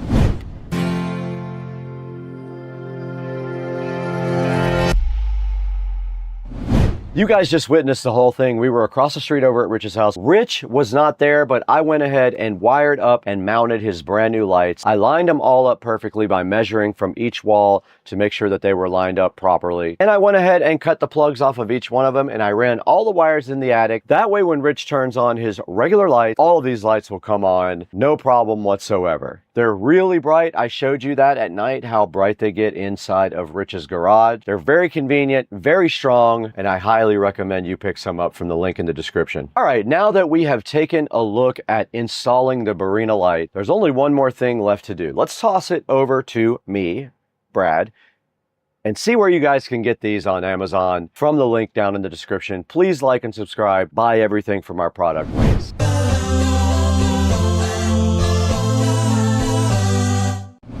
Hey, what's up guys? It's Supercar Street Racing once again. You got Brad here as usual, and we're in Studio B right now with a very cool project. I know you guys saw that. It was awesome. I went over to Rich's house directly across the street, and I did install 4 of the Barina hanging lights for him. I installed them directly on his ceiling, and then I wired them up so that when he flips the switch on, they do come directly on. It's really cool. It came out really good. They are super, super bright. Right in front of me, you can see the 6500K lights right here. That's what we got. They are 10,000 lumens each. So we have 40,000 lumens up inside of Rich's garage now. I love the fit and finish of the lights. All you have to do is plug them into each other in a daisy chain. If you can hide that wire up in the attic like I did, you can also do that to make it cleaner. Or you don't have to, you could clamp it up to your ceiling as well so it doesn't hang down. But yeah, go ahead and check out Barina and get yourself some of these very cool shop lights. I have a discount code for you guys. If you go to the link in the description, Supercar Street R is the code, and that will save you money on the Barina lights. Or you can click through my affiliate link on Amazon as well. I'll give you 2 options down in the description to buy yourself Barina lights. Now they do have more than one kind. Check it out. They have also ones with motion sensor, so that's kind of cool. When you walk in your garage, it would just come right on, or your shop if you wanted to put them in your shop. So go ahead and check out Barina. I'm going to leave a link. Thank you for liking and subscribing as well. We have over 200,000 subscribers, which is very awesome, but I do need more, so keep up the good work, guys. Keep on watching the videos and liking and subscribing, and we will see you guys next time on Supercar Street Racing.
right, so buckle up, everybody, because today we are diving deep into the age-old rivalry, the golf cart showdown club car versus Easy Go. Oh, yeah. Our listener is in the market for a new cart Okay. and sent us a ton of forum threads and articles to sort through. Wow. And let me tell you, there are some seriously strong opinions out there. I bet. It's like choosing between, Coke or Pepsi, Yeah. or maybe even like Ford versus Chevy trucks. Oh, yeah. I hear that a lot. People really get fired up about their cars. We even saw, I think it was InsMallard78 on The Whole Truth, who actually made that Ford versus Chevy comparison. Interesting. And there were some pretty intense debates about some features that I'd never even thought about, like flag sockets. I mean, Fuel sockets. Yeah. Yeah. Who knew? who knew those could be so controversial? Right. It is funny, though. You know what I noticed is that, well, everyone has their favorites. A few themes keep coming up over and over again. Okay. Like what? Durability is a big one, especially for people living near the coast. Makes sense. And then there's performance. You know how well the carts handle hills. Yeah. And then, of course, style. Everybody wants a cart that looks good. Of course. But it's totally subjective. Absolutely. It's all about personal taste. Well, let's tee off with brand loyalty. Okay. You know, like I mentioned before, we saw at Smallard78 making that Ford versus Chevy comparison. Right. And then there was this other user, Matty D MPLS, over on Hackers Paradise. Yeah. They actually switched from Club Car to Easy Go Oh, wow. because they really liked the new Easy Go body style. That's interesting. You know, it seems like brand loyalty with golf carts goes even deeper than with cars. How so? Well, think about it. People use their golf carts not just on the course, but also around their neighborhoods, sometimes even for errands. Yeah, you're right. So it becomes part of their lifestyle, like an extension of their community. Yeah, I can see that. So, that sense of belonging, of being part of like a club car family or an Easy Go crew, I think that plays a big role. Like a badge of honor. Exactly. But okay, let's get down to brass tacks here. Let's talk about the actual carts. Sure. This aluminum versus steel frame debate, that was a big one, Oh, yeah. Huge, especially for coastal areas. especially for our listener. Exactly. I remember Autobahn 70 and 904 polarized on the From Truth. They were really going back and forth about this. I bet. And it seems like Club Car, with their aluminum frames, Mhm. they get the edge when it comes to rust resistance. Right. Just because 804 on Reddit mentioned that too. Yeah, and there's a good reason for that. Definitely saltwater is brutal on metal. Oh, yeah. The salt just eats away at it. And then when you add in things like battery acid spills, which, let's face it, they happen, it just gets even worse. Steel just can't handle that kind of abuse in the long run. Okay, so aluminum is the way to go if you're near the coast. Pretty much, yeah. Yes. Aluminum forms this protective oxide layer, you see? Okay. And that acts as a shield against corrosion, especially from that nasty battery acid. So aluminum is like the superhero armor for golf carts. Huh. Yeah, you could say that. But wait a minute. I also saw some people on Reddit arguing that steel frames are stronger. Oh, yeah, they do have that going for them. And then there's Southerman13 who pointed out that some newer Easy Go models actually have plastic battery trays. Oh, wow. So that throws another wrench into the whole durability debate. It does make things a bit more complicated, doesn't it? Yeah, no kidding. So maybe durability isn't a clear win for either brand. You got it. It really depends on what you're looking for. All right, well, let's move on to performance then. Yeah. Specifically how these carts handle hills. Okay. On Talk of the Villages, there was a user elevator man who was all about their Easy Go with an AC drive. AC drive, huh? Yeah, they said it was amazing for climbing hills. Much better than their club car. Interesting. You know, for those who aren't familiar with the lingo, AC stands for alternating current, and DC stands for direct current. Okay. And generally speaking, AC motors are more powerful. They offer more torque, which is that rotational force you need to get moving, especially uphill. So more torque equals more hill climbing power. So does that mean Easy Go automatically wins in the performance category? Not necessarily. How come? Well, it's important to remember that motor technology has evolved over time. Just Right. because a cart is an Easy Go doesn't mean it automatically has an AC motor. Oh, so older models might still have DC motors. Exactly. And newer club car models could very well have AC motors that outperform their older counterparts. So it's not just about the brand, but also the specific model and year. You got it. You got to do your research. Yeah, well noted. And speaking of real-world performance, there was another user on that forum, Ohio Girl, Yeah. and they mentioned that both their Easy Go and Club Car slowed down on hills. That's a good point. especially since our listener is going to be using their cart in a hilly area. Exactly. So it seems like hill performance can vary even within the same brand. Absolutely. You can't just rely on the brand name. You have to look at the specific model and what other users are saying about it. Okay, user reviews are key. They are your best friend when it comes to this kind of stuff. Gotcha. Well, speaking of user reviews and real-world quirks, remember Elevator Man who loved their Easy Go? Yeah. Well, they also had a club car that had a bit of a brake light issue. Oh no, what happened? Apparently, the brake lights only worked if you pressed the pedal in a very specific spot. Huh? Really? Yeah, can you imagine trying to figure that out while you're driving? Oh man, that sounds frustrating, but also kind of funny. Right. It's those little details, those quirks and annoyances that you don't always get from the marketing materials. That's why these forums are so valuable. They give you the inside scoop from people who actually own and use these carts. Exactly. It's like having a direct line to the cart whisperers. Ah, I love that. And sometimes those seemingly small details can make a big difference in how you use the cart day to day. Absolutely. Imagine cruising down a hill trying to warn the cart behind you to slow down, but your brake lights decide to take a break. Yeah, not good. It could be dangerous. All right, so lesson learned, always check the user reviews for any potential quirks, no matter how hilarious they might seem. It's exacta. Okay, let's switch gears now and talk about modifications, All right. specifically lifts. On Reddit, there's a lot of talk about Easy Go TXT lifts being the favorite because they maintain the original shocks and springs, Okay. unlike some aftermarket lifts for club car. Interesting. So for those who don't know, lifts are basically like high heels for your golf cart. Okay. They give you that extra ground clearance, which can be great for off-roading or just, looking cool. So you're saying my golf cart needs a lift to strut its stuff? Maybe not. It depends on what you're going to be using it for. Are you sticking to paved paths or do you plan on going off-road? Okay. And then there's rod quality to consider. Some lifts, especially the ones that don't use the original suspension, they can make the ride pretty bumpy. Good to know. Huh. So lifts are cool, but they're not a one-size-fits-all solution. Exactly. You have to think about your needs and how you're going to be using the cart. Right. And speaking of modifications, PDSW mentioned their Icon cart having four-wheel disc brakes. Oh yeah, that's a good point. Is that something worth considering? Definitely, safety features are important. Disc brakes generally offer better stopping power than drum brakes, especially in wet conditions. So if you're going to be driving in hilly areas or places with unpredictable weather. Yeah, disc brakes are probably a good idea. Okay, safety first. All right, so we've covered durability, performance, quirks, and modifications. We're making good progress. It's like we're building the ultimate golf cart checklist. We are covering all the bases. And speaking of bases, we can't forget about aesthetics. Oh, you're right. We need a cart that looks good, too. Exactly. You want a cart that reflects your personality. Of course, style is important. It is. So let's dive into the world of golf cart fashion, shall we? Let's do it. So, when it comes to looks, these forum threads were all over the place. Oh, yeah. Lots of opinions, but no clear winner. I remember that Hacker's Paradise thread. Yeah. There was a lot of debate about which cart looked better, and it seemed like in that particular comparison, the club car came out on top. It's funny how subjective style can be, right? What one person thinks is sleek and modern, another person might think is boring. Exactly. Like, remember Golden Buff's comment? Uh-huh. They said the Easy Go looked like a bug with wheels. Ouch. Yeah, not a fan. But hey, to each their own. Exactly.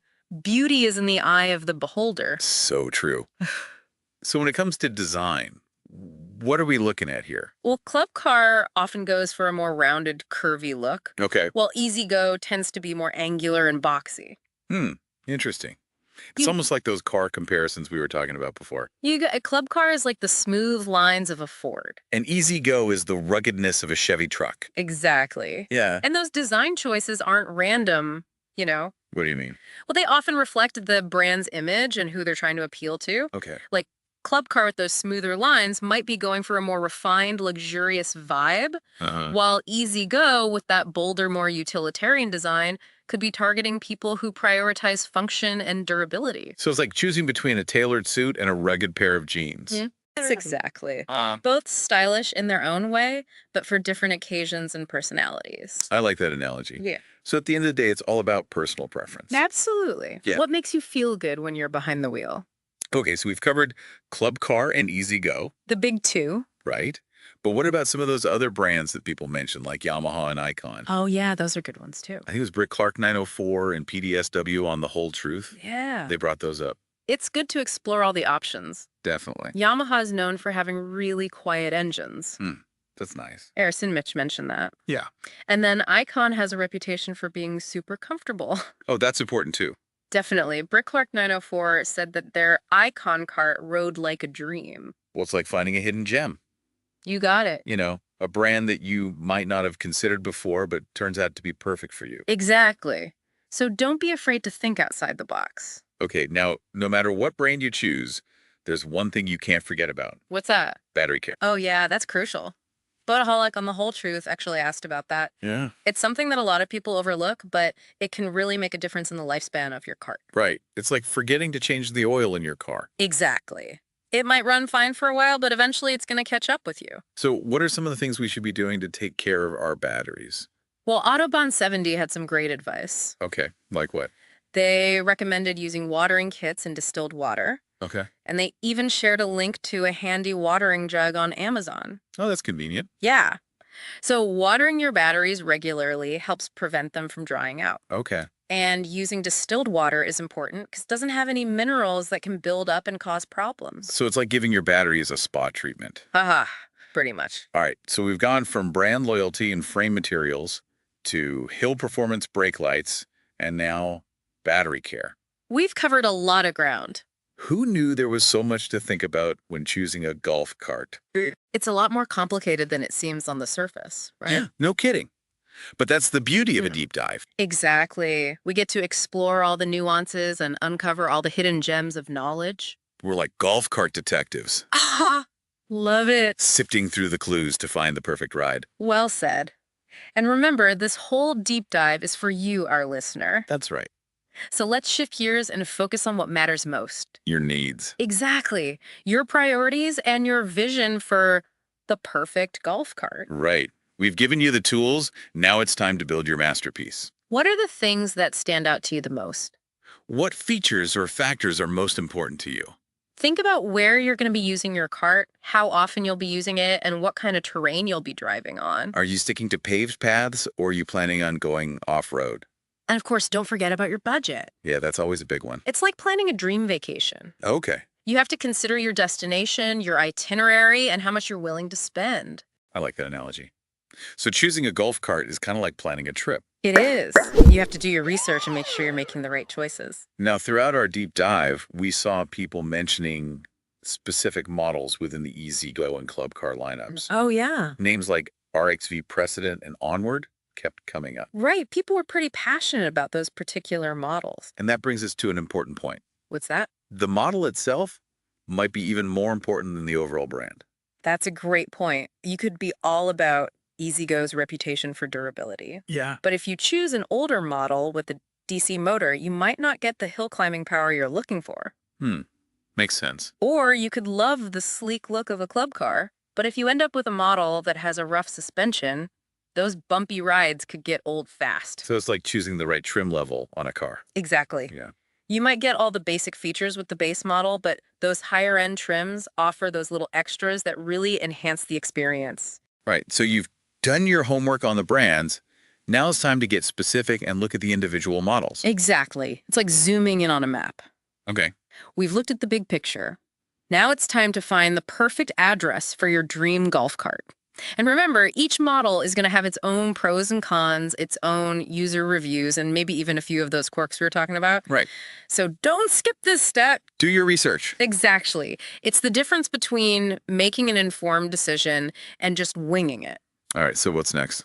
Well, you have all the knowledge about the brands, you understand the key features, and you know what's important to you. So the next step is to dive into the world of specific models. Another deep dive. You got it. We're in this together. From casual browsers to informed shoppers. And who knows what other hidden gems we'll uncover. It's like an archaeological dig for golf cart knowledge. It really is like we're on an archaeological dig for the perfect golf cart. I like that analogy. Yeah. So as we dig deeper, what are some of the things we should be looking for when comparing these specific models? Yeah. Okay, yeah, that's a good question.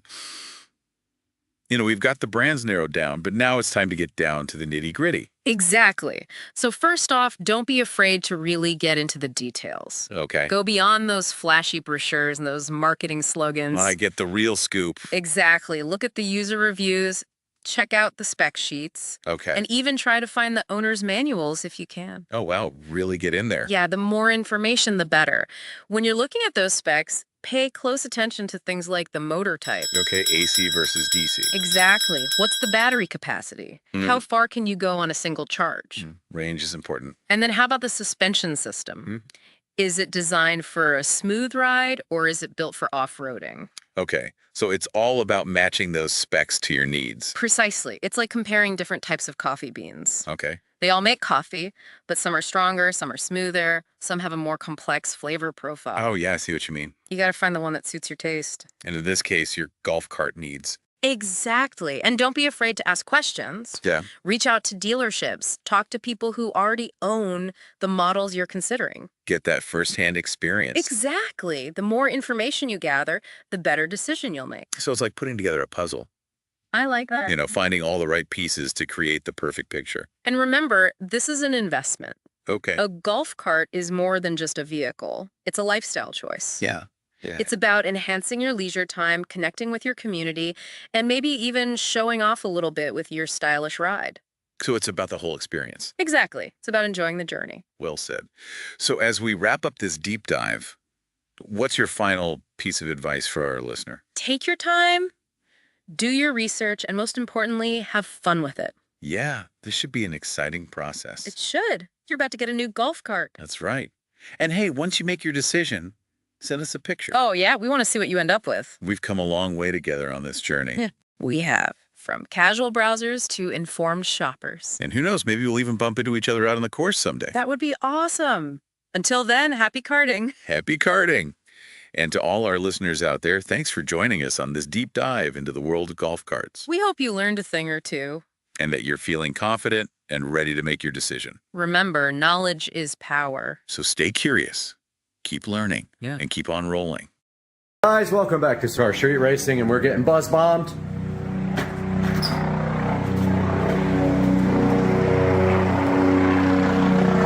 This dude won't stop.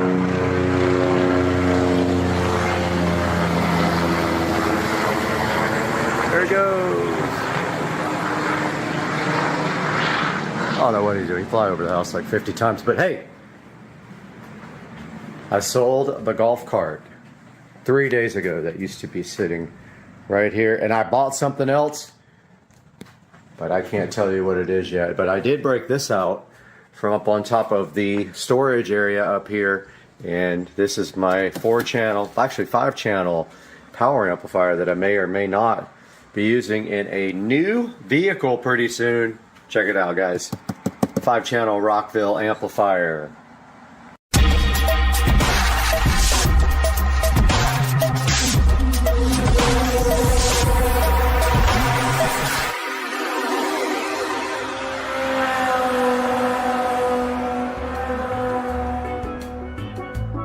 Alright guys, so we just got a visit from the golf cart Santa Claus, and he brought my club car.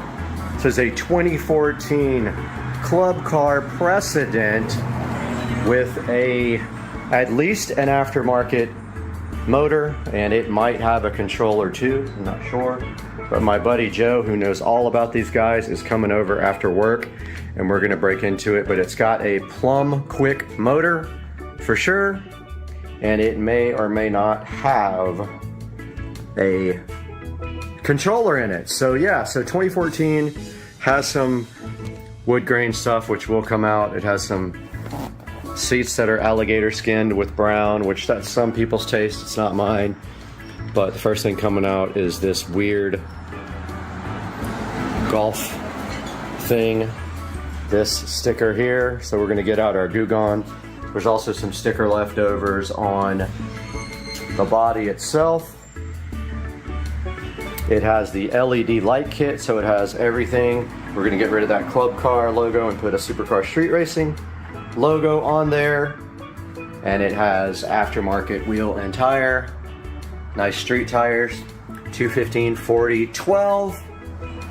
And this is my club car precedent, ready to do some modifications to it and make it good. But the first thing we are going to do right here, right now, is get this ugly sticker off of the dash right here.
All right, here we are in the new club car with the annoying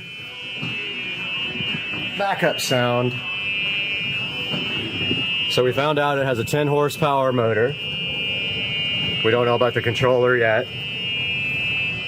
Same lights as yours, I think. Same headlights. You think your neighbor will wreck it? Yeah. He comes over and destroys all my shit. Doesn't care. You tell me from the pickup. That's not bad. Okay, yeah, that does kind of feel like yours. Yeah. How's the steering? It's not bad. This thing rips, dude. It's actually not bad at all. This thing rips. It's not totally. Needs better lights. Yeah, I got the Amazon lights on me. Super bright. Floating lights right in the hole. This is tinted. Yeah. This thing rips. Yeah, we definitely need to fix the tires a little bit, but it's not bad. It's not bad. It moves though, huh? Yeah. Hell yeah. Used to be in a loud car. This is so nice.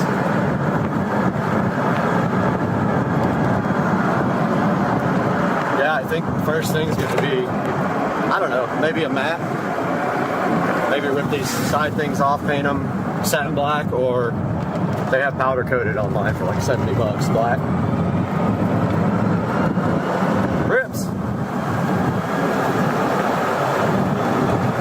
And then, like, if there's any suspension parts that we can replace easily, like bushings or anything, Yeah, bushings. let's just fucking do it. I mean,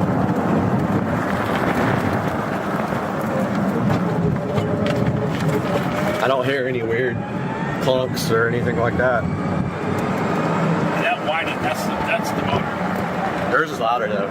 Your Yeah. motor, yours sounds like a jet engine. Man, I like this thing.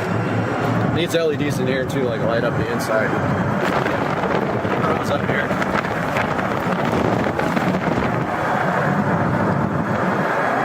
Yeah, those lights are not One thing you always want to make sure is check the air pressure of the tires. Okay. Low air pressure on a single tire, man, it'll slow you down big time. Oh shit, you're moving now. It's all the best. Wait, look at GPS.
I'm recording the screen now. All right, here we go. Ripping it.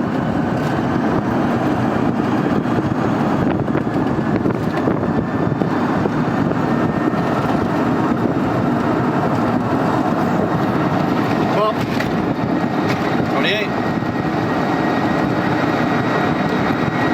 29.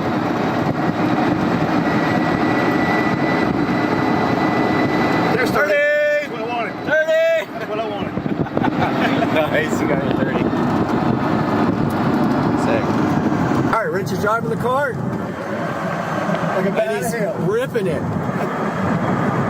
And so 78 miles an hour. 78, doubled the speed. No, it does good, man. It's fun. It's plenty fast enough now, and it's clean.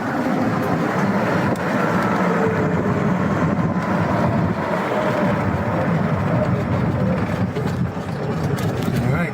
Let's see what it'll do. Let's do it. Here we go. See the floor? Alright. I don't got no GPS while I'm recording, so I'll go GPS. Alright guys, welcome back to the channel, and you saw me detail this entire cart, and wow, what can I say? It came out. I know it's hard to see in here. I'll get some better pictures during the day, but I detailed the entire cart from top to bottom. Took me about 3 hours, and it came out absolutely great. I did the wheels and tires as well. I want to get that diamond plate either painted black or get the powder coated ones for it. I don't like the chrome. Want to get new wheels and tires. There is definitely some paint issues. I was thinking about maybe doing a wrap as well. So yeah, the cart came out absolutely fantastic. And I know you guys can't see all that, but like, I went through this whole thing, and I just saw something I missed under here.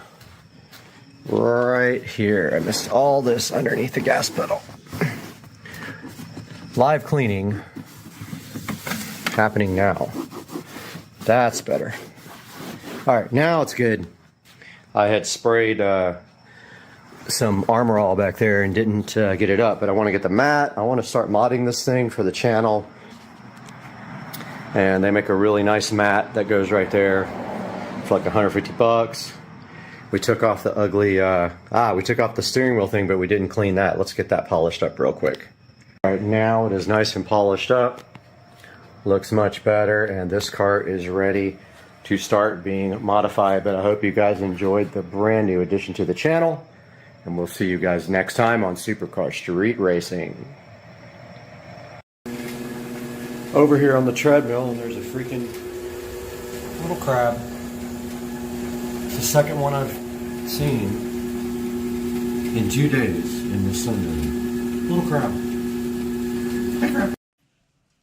We load the liquid oxygen as late as we can in the countdown. It's densified. That means it's ultra cold. All right, guys, we are live here today. Hopefully the audio is working. And getting it on board the vehicle just before liftoff means it won't warm up. I think it is working. However, let's see if that's loud enough for you guys to hear the stream. In the quantities we want, so it stays nice and cold. It doesn't bleed off, and that gives us the performance we need on Falcon 9. Continuing on, Falcon 9. I think so. So let's take a look at what's going on today with SpaceX. So this is the Axiom 1 mission, and so that basically is, oh, we lost video for a second there. Axiom 1 is a private astronaut mission to the International Space Station. I am hyped about it. I got my Kennedy Space Center hat on here, my NASA shirt, as you guys can see. So yeah, this is the first all private astronaut launch to the International Space Station. It's the 5th flight for this booster, so this booster is being reused for the 5th time. Let me turn that down so it's not feeding back for you guys. Yeah, it's a 5th reuse of this booster, and this booster actually went up on GPS-3 Space Vehicle 4, GPS-3 Space Vehicle 5, and Inspiration 4, and one Starlink mission. And so this thing is going to go up, and then the stage 1 is going to land on a short fall of Gravitas, the drone ship. Gets a good look at Kennedy Space Center right there. The weather today in Florida is beautiful, and I can vouch for that. It's supposed to get up to about 70 degrees. And so far we are go for launch, and it has been cleared for launch so far to this point. So these guys are going to reach the International Space Station at around, it's 20 hours and 30 minutes to the space station. So tomorrow morning, let's see, about 11 tonight, 7 something tomorrow morning, they should be reaching the space station. And I wish I could hear the audio on my headset, but for whatever reason I can't, so I can't hear the mission audio at all, unfortunately. Big event coming up at T-minus 10 minutes is we're going to do launch commit criteria. Yeah, so instructions will be going to the crew. So basically we're just but we're about 10 minutes away from launch here. During ascent you may hear 1 Alpha, 1 Bravo, 2 Alpha. About 10 minutes away from launch, and let's see, trying to get my headset working here, but I don't think I'm going to be able to get it for this webcast. I can't hear anything in my headphones, which is unfortunate. Let's see. And bring the crew back safely down under the parachutes in the ocean. Right now, I'm just playing around with these settings while we're waiting for launch. But yeah, guys, we got the Axiom 1 launch coming up here in 9 minutes and 57 seconds. The launch window is open at 11:17 a.m. and there's a backup tomorrow at 10:54. Now, of course, if they are going tomorrow, they're going to have to unload all the propellant and safe the vehicle because it has the flight termination system armed, and so they will have to disarm that and remove all the propellant. There's a good look at the astronauts inside of Axiom 1. AX1 is the mission. And still not able to get my earphones working, so I wish to share with you the words of the Greek poet there it is. Constantine Cavafy that well describe the perspective of our marvelous crew. Now I can hear the mission audio in my ears. In your mind. Arriving there is what you are destined for, but do not hurry the journey at all. Better so for years. So you are old by the time you reach the island. We're listening to the Axiom 1 crew speaking now, and just talking about the mission and giving his little commentary about the mission. So these guys are headed up to the International Space Station, and they're going to be doing educational outreach stuff, research experiments, and other things while they're on the laboratory.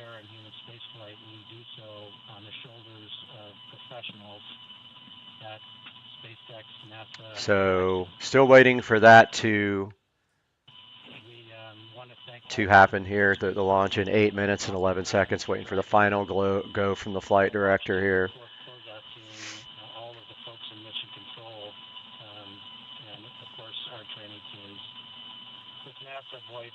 Coming up on 7 minutes and 50 seconds till liftoff here. So we're going to see the propellant loading conclude if it hasn't already.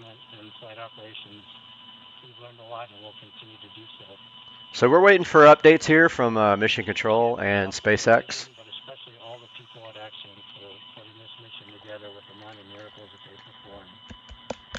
Go NASA, go Axiom 1 crew.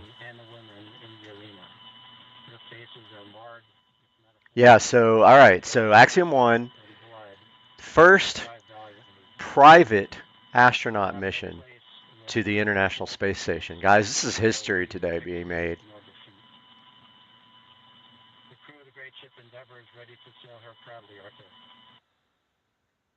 All right, so we just heard from the crew of Axiom 1, who are hyped to get to go to space here in 6 minutes and 50 seconds. Some heartfelt words there. Stage 1 engine chill has started. So they just started engine chill. All right, so there was the call that we have begun to Next thing is the strong back retract. On the first stage. So what we're doing right now is flowing a little bit of the super chilled liquid oxygen. 6 minutes till liftoff here. M1D engines, there's 9 of them at the base of the first stage. And that's essentially bringing them down to the temperature of that super chilled liquid oxygen to prevent any thermal shock to the hardware. And just before that call, some really heartfelt words from Commander MLA and mission specialist. So a little bit different from the old way of doing launches. They actually fuel the vehicle while the crew is on board. That has never been done before in the history of spaceflight. And the reason they do that is because the colder that fuel is on launch, the more performance they get out of the Falcon 9 and the engines there, the Merlins. So fully loaded on both the first and second stage. LOX loading continues on both stages.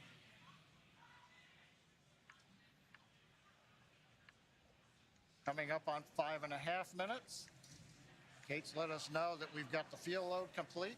Next is coming up. We're T-minus 5 minutes. Dragon will be transitioning configuration for terminal count and going on its internal battery power. Everything continues to look good as we're counting down.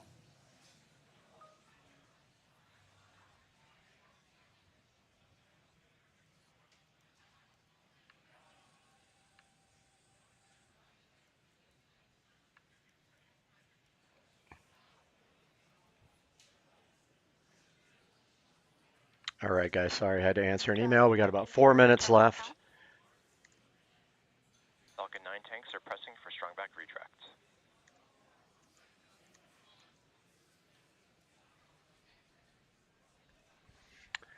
All right, so the strong back here on the back of the rocket that supports the rocket before liftoff is going to start retracting before liftoff here. Momentarily, strong back is retracting. Actually, that's the start of about a 1 minute sequence.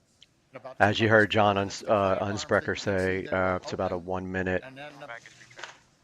1 minute process for that strong back to retract there. That's the start of the sequence. Doesn't mean that the clamp arms are late opening. It'll take us a few more seconds. As you can hear, the excitement and the crowd is really growing. Everybody's so hyped about the launch. It's California. quite a big deal in the space community.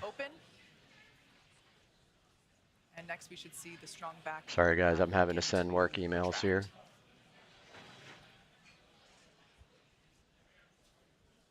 Got about 3 minutes and 45 seconds till Axiom 1, the first all-private mission to the International Space Station, is going to take off here.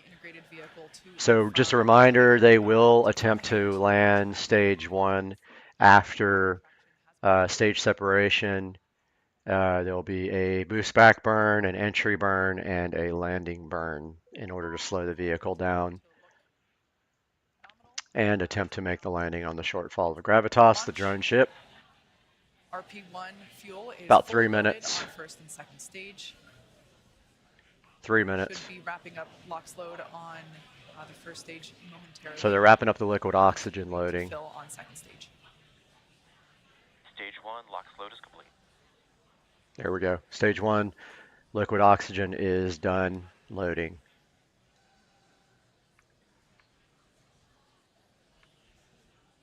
We're under 3 minutes until liftoff of the Axiom 1 mission. Dragon is in terminal count and is on internal power. All right, there we heard that Dragon is on internal power. As I was saying, we're getting close. The crowds are growing. The excitement is palpable. You can see there on the left-hand side of your screen, mission control here in Hawthorne, California, just behind where John and I are. And then on the right-hand side, that looks like Axiom mission control. About 2 minutes till liftoff here of Axiom 1. And we are seeing SpaceX and the Axiom crowd, employees, all super hyped for this historical event of Axiom 1, the first private astronaut crew to the space station. Box load on second stage continues.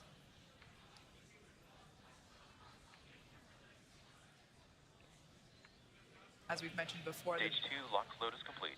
There's stage 2. The liquid oxygen is done loading. About 1 minute till liftoff now. Dragon is fully loaded with all of its propellants, nearly 1 million pounds of that propellant. 1 million pounds of propellant, she says. About a minute and a half till liftoff here. Right now, the gas closeouts. We finished pressurizing the storage tanks on board the Falcon 9. They gave the crew the heads up, and they hear some loud venting noises. We're also going to vent down the liquid oxygen line that carried the LOX up to the second stage. Generates a typical large white cloud of condensation around the strong back. Big event coming up now, T-minus 1 minute, all the flight computers take over. Let's listen. About 1 minute till liftoff here. We're going to take a look at the liftoff now. FTS is armed. Falcon 55 seconds till liftoff. They just armed the flight termination system here. So that is what protects that's what protects the ground when if they have an issue when they lift off. Go for launch. That was the flight director.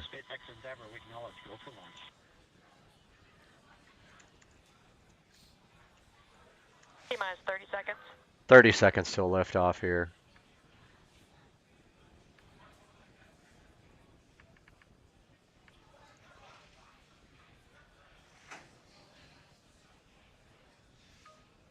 T-minus 15 seconds.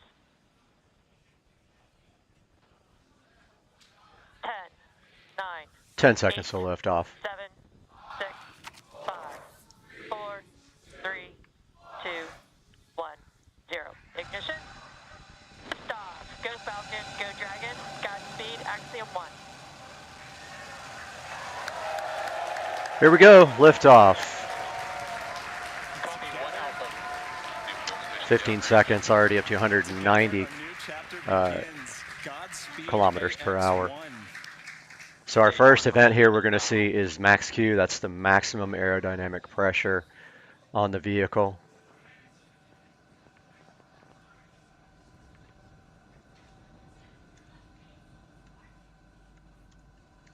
T-plus 38 seconds into this historic mission, flying crew on board Dragon and Falcon 9. Range telemetry nominal. Everything looking good on this launch. You can see there the Cape fading away in the background as the vehicle's headed up to the International Space Station and say stage 1 separation.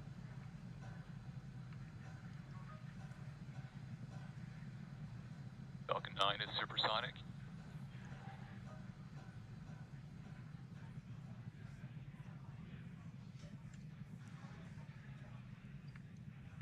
Max Q. Stage 1 throttle up.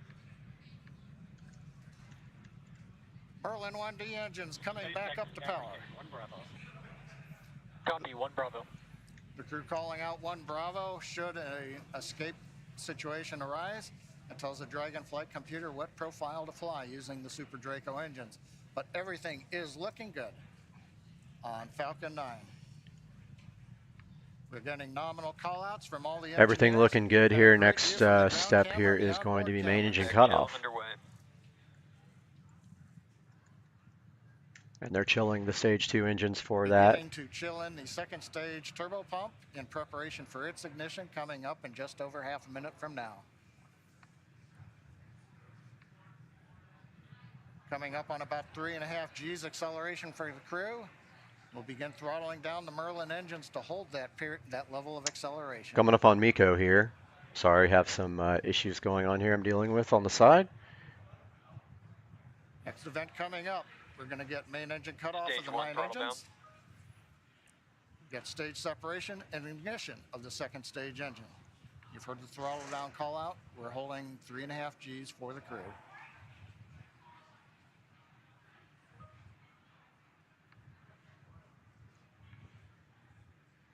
And Miko. And main engine cutoff there. You should see the first stage fall away and start heading back to Earth where it will try to land on a short fall of gravitas.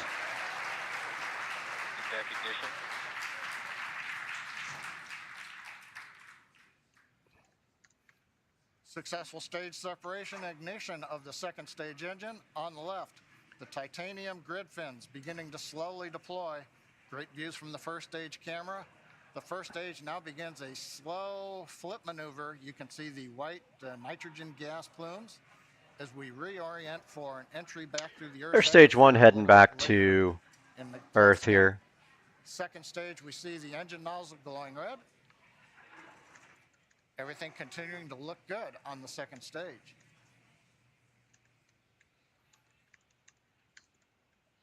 Should be hearing call outs coming up to the crew here shortly on how the trajectory is looking.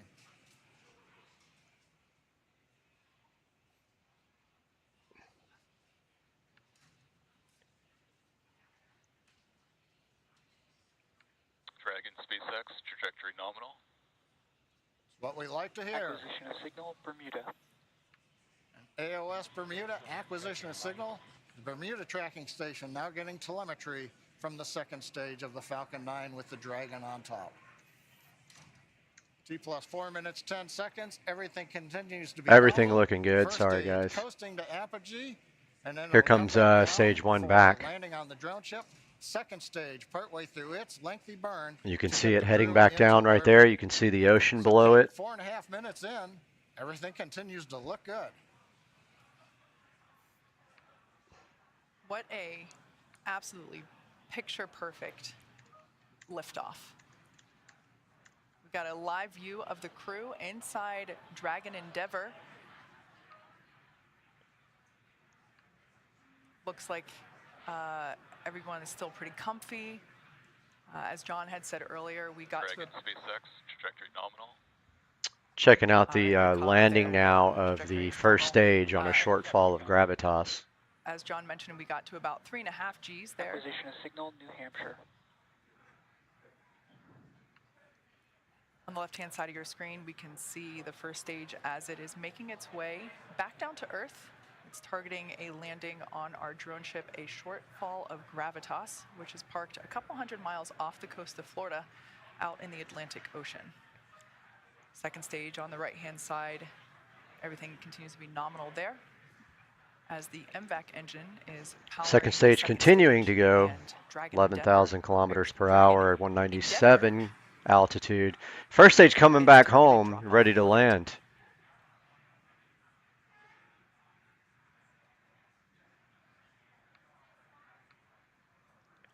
Absolutely beautiful views of both the first and second stages. SpaceX, trajectory nominal.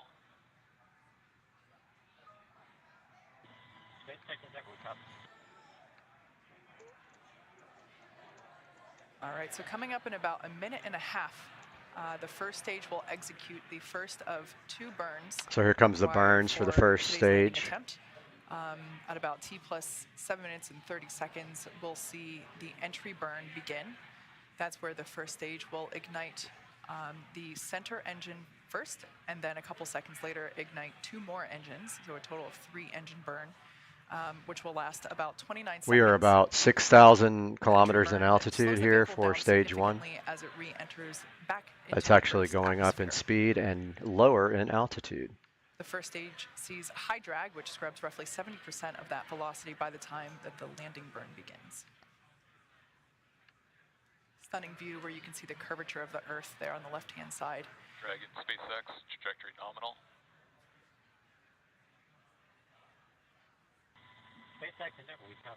Trajectory nominal, so everything's going good for both stage 1 and stage 2. The nitrogen gas thrusters, so that's the puff of gas that you see there occasionally. That's used for Talking about the coal gas thrusters, which actually maneuver the vehicle when they're in space and there's no atmosphere. And you can see them firing there by the grid fins. And those grid fins also help steer for a precise landing, either at Stage 1 entry burn startup. Stage 2 flight All right, termination. there we can see that that entry burn has begun. We are targeting a landing on our drone ship, a shortfall of gravitas today. Everything continuing to look nominal with trajectory and MVAC performance there for our second stage on the right-hand side.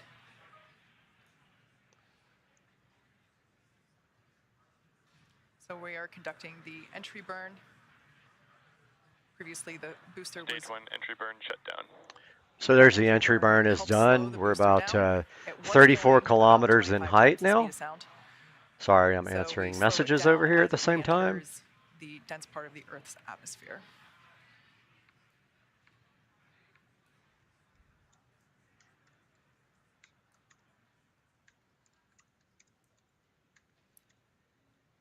The next event is second engine cutoff, or SECO 1, as you see it there on the timeline at the bottom of your screen. Stage 2 in terminal guidance. That's where we shut down the MVAC engine, or second engine cutoff. Copy, Shannon. Stage 1 transonic.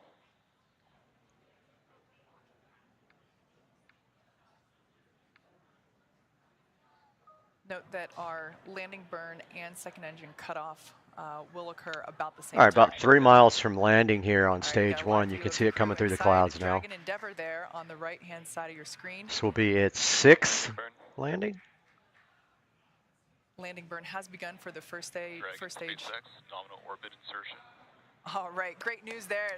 Dragon Endeavor, nominal orbit. Nominal orbit, here comes the land. Good picture there, short fall of gravitas. Looks like it's right on the X. Stage 1 landing leg deploy. SpaceX Dragon launch skip system disarm. There you go. There's the 6th landing for this booster. Falcon 9 has landed for the 5th time. 5th time, okay. Landed for the 5th time, so it's their 5th reuse. The 6th is going to come up next time. Perfect landing out there in a short fall of gravitas. Sorry I wasn't 100% there. I was dealing with other things, and I hope you enjoyed this broadcast. We're going to try to do these more when I have more time, and guys, have a good day. We'll update you maybe when they get to the space station. There you can see a live view inside our Dragon. Looks like the crew is Welcome back to part 2 of getting my mailbox fixed, guys. And today we are going to be finishing up this project with some landscaping. And we do have everything in the back of Rich's truck right now, so let's get moving.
We have successfully gone to Lowe's and gotten new pavers after my old ones got stolen. So today we're going to be reinstalling pavers here. They actually didn't steal them from here, they stole them from the driveway, but that's the mission today on Supercar Street Racing. Let's do it. All right, we're back at Supercar Street Racing and we have our new pavers today. And so this mission is quite simple and cars are going to be coming by, can't help it. All we have to do right here and right now is get these pavers into this area by the mailbox, but first we need to do a little bit of leveling out. You can see there's some humpage right there and some in the front.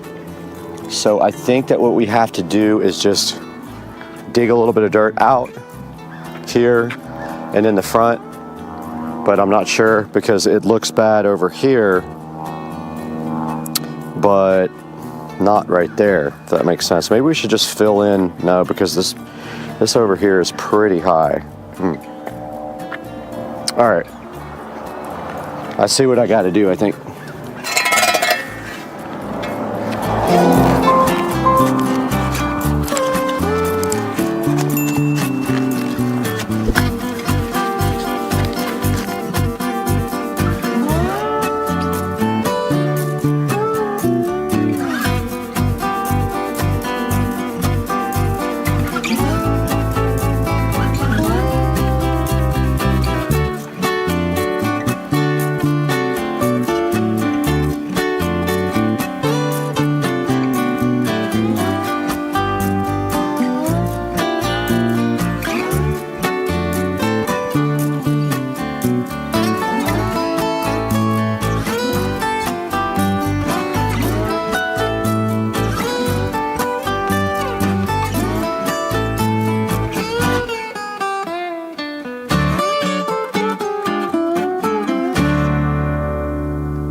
All right, I'm still kind of figuring this out. I've never done this before, but I think the move is to just try to follow the contour of the ground because there's so many weeds and roots and stuff. So I'm just gonna kind of go for it here and start on this corner. But there is a sprinkler head right there, so we can't go over that. Man, the bugs are real. I gotta get bug spray. All right, we're back with some bug spray on, and the cars are just gonna keep coming. So we kind of have to accept that is our fate. I don't know how you...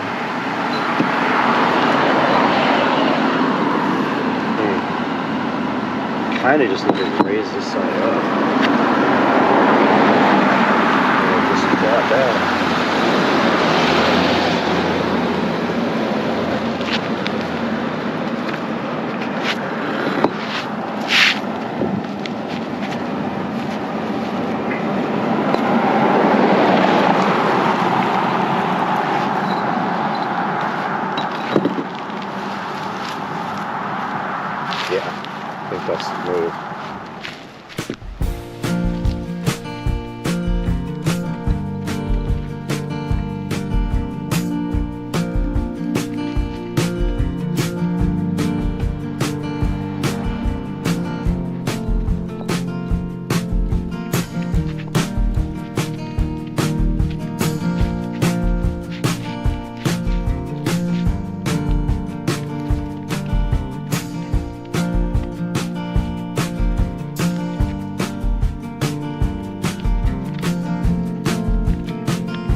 All right, we got our paver base laid down here. All we got to do now is go get some soil and go ahead and fill this all in with soil and put some flowers and stuff in here and call this dumb project a day. All right, we do have a car coming, but the very first thing we're going to be working on today is we're going to go ahead and get these two plants planted. We can plant more stuff later. They didn't have a whole lot of selection at the store. So I'm going to go ahead and get these two guys in and get this project started while you guys watch.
All right, we got our landscape light right here. I cannot for the life of me remember what I did with the bulbs for these, but I do have bulbs that fit it.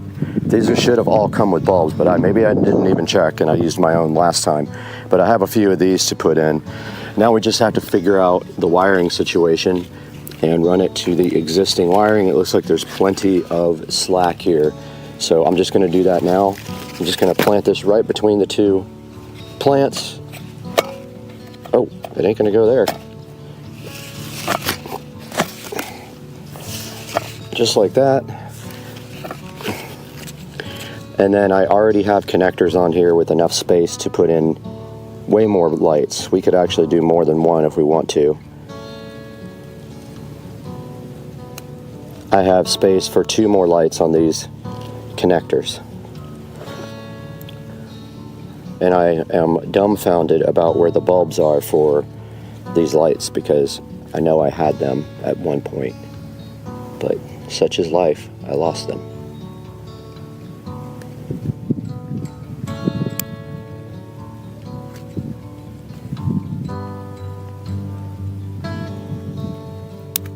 Okay, I'm gonna go ahead and power these on and test.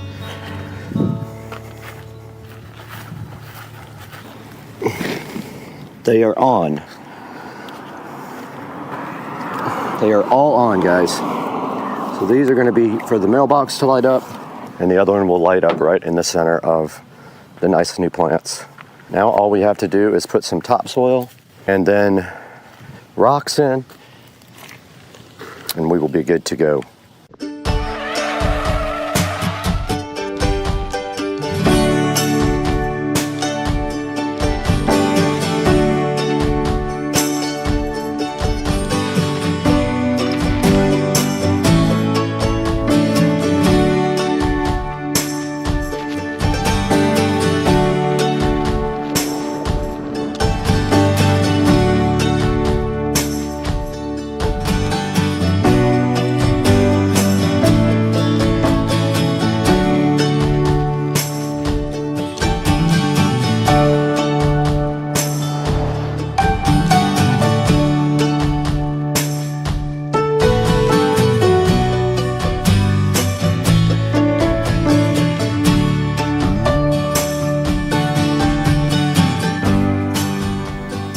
Alright guys, we got some topsoil in here. I really didn't have to put it everywhere, but I wanted to get it kind of leveled out. Now we're going to go ahead and add our rocks in.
Just spoke to the hardware store. They are out except for one bag, and the bag that they have is busted open because that's why I didn't buy it. So what we're going to do right now is go ahead and water all this stuff down. It will turn a nice dark color when it is wet. and we'll go ahead and clean everything and get the dust off. Yes, I have to wait until they get more to finish this project.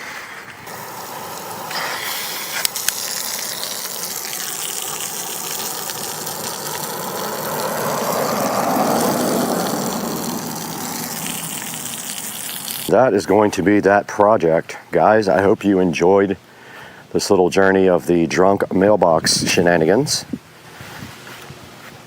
And we will see you guys very soon on the next episode.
Guys, back in Supercar Street Racing Garage, you're starting a very ambitious project in here. I have ordered hex lighting for the garage, and part of this project, I want to get this garage cleaned out and painted black. So today we start the process on the channel, and I'm so happy you guys are here with us for the whole thing.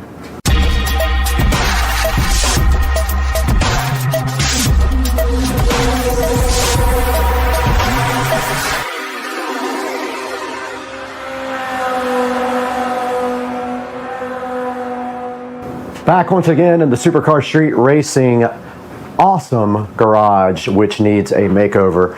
And so part of that, the very initial stages of this are hexagon lighting over the Tesla, new RGB smart lighting where these little in-ceiling lights are, and then also we're going to be painting everything that's brown here, and everything that's white on the ceiling will be painted black. This back wall is going to remain the color that it is. So that is what we're doing first today. We got to get everything off these shelves. We're going to paint these shelves also black. The shelves are kind of in bad shape. I might just remove them completely. But yeah, we got to get this out, at least removed or something, and figure out what our next move is. So let's do that now.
So this is interesting. There's some house numbers up here that say 19324. No clue what that's about. been here since I moved in the house, and it's not my house number, so I don't know where it came from, what it means, whose it was, but it is time to delete 19324 forever. And it is deleted. Okay, we have everything cleared off of that wall that is going to be cleared off. I'm gonna paint that thing because it's gray and ugly. But I'm gonna go ahead and test part of this paint right now and see what the paint color looks like. It's a flat black that I got from, I think, Ace Hardware. I wanna make sure that's what I want, so I'm gonna do a little test hit here. So this is the paint. It's Ace Hardware Black 2132-10. Flat black, 126B440, whatever that means. But that's what's going on there. And I have a good amount, so we can probably do the whole wall.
subscribe to my channel.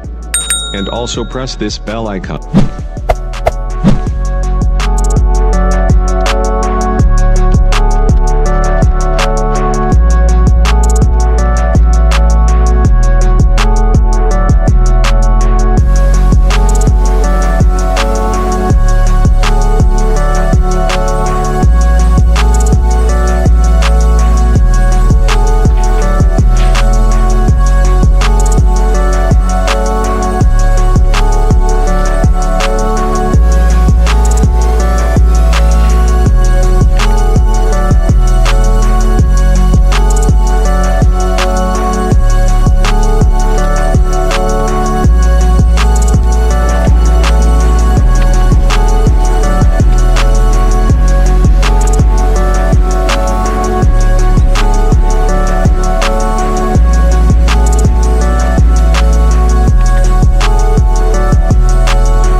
Alright, just a little update, guys. I have one side done completely. I'm about to start on the other side, but I have decided that these wheels and tires have to move to this side of the garage simply because there's no room to walk next to the car. All the stuff is going away. Let's get busy.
Scooters. What we have is 2 of the K100 Max series scooters that they were sponsoring the channel with. So the kids are really excited. They recognized the name Nagging this morning because of my scooter, so they kind of quickly knew what it was. So we're going to take a few minutes here to go ahead and unbox them, assemble them, get them plugged up, and get them charged and ready for us to go take our first rip. What do you think? Sounds good? Let's do it.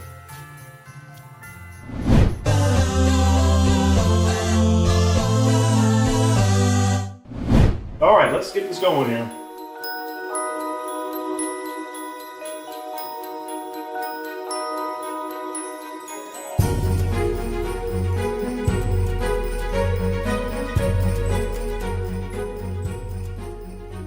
All right, so just like the other scooter, I think this is going to be very, very easy to assemble. A couple things real fast from the box. It's a one-step folding mechanism, which is really great for carrying around.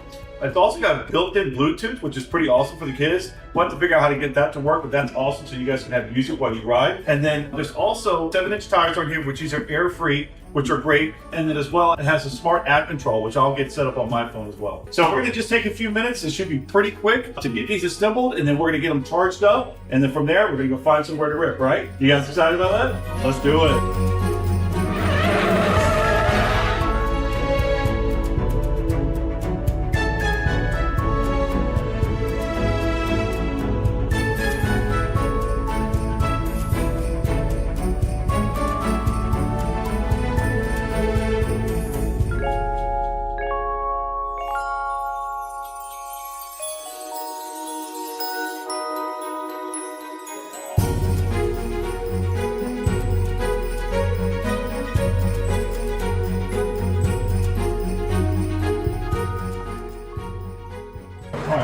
this up. All right, so this is going to get in here. All right, inside here you're going to have 4 set screws. So there are directions that come with this, but obviously this is as easy as it gets, right? Okay, so we got it set, we pulled it down, there's gonna be 4 total. We'll get them started by hand. You're gonna do this side right here, this one right here. No.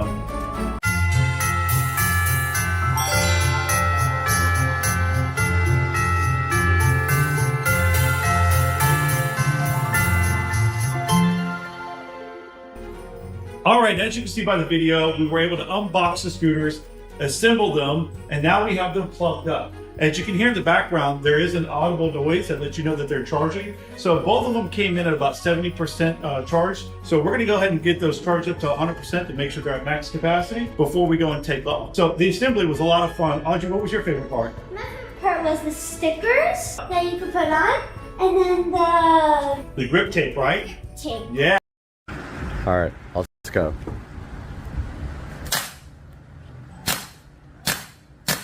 Whoa, whoa, whoa, whoa, whoa. You only get 5. Was that 5? Yes. I don't know. I think it was 5. Hold on, I'm a fun sponge. And look at where you're shooting and try to... Wait, go slower. What's up, everybody? Got the 335i right here. Starting to do some modifications. Got the circuit works downpipe. Comes uncoated. So I've got some high temp coating, and we are going to do that right now. Here's a look at the circuit works downpipe from eBay.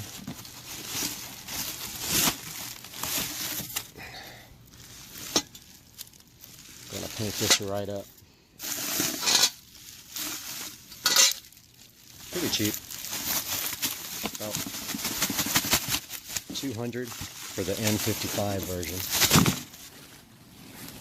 Seems like things are a little bit more expensive for N55. So there's a good look at it. Oh, that's a bummer. It won't stay standing for me to paint. Yep, super bummer.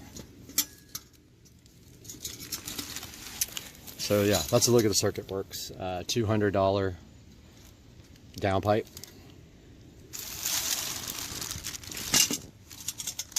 Something's polished with this logo.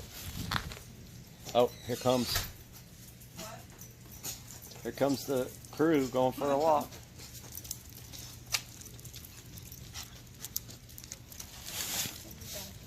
Okay. Bye, nerds.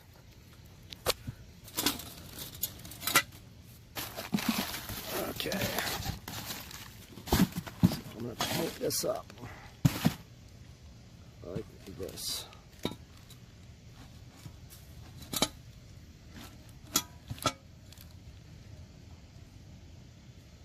That one little part's going to need to be, well, almost lost it. So I'm going to do it like that. In here we got the high temp silicone spray. That's tire shine. That's not it. That won't be effective. But here's the DEI high temp silicone coating. I don't know if you guys remember, but we did the SL65 exhaust with this stuff. Give this a good shake. Those nerds.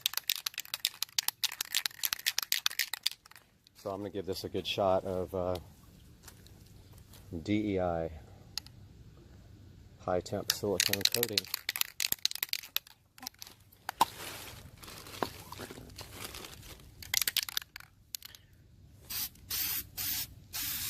I just feel like this is will be a lot better for, I mean, it looks nice and everything with the polish, but I think 3 or 4 coats of this will be more effective for keeping the heat in.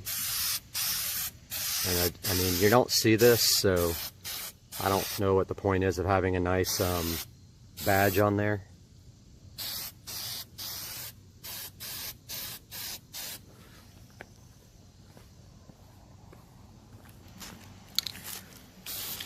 This stuff runs about, you can get it for around $10 if you really look. I got it at Advanced Auto Parts, and when you order online, you get, sometimes you can get a coupon code. Just keep this away from your other cars with overspray. And I think that 2 or 3 coats will be enough.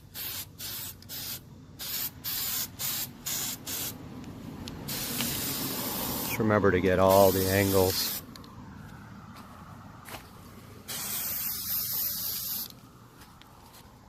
Stuff doesn't run very easily, I've noticed, so you can kind of go heavy.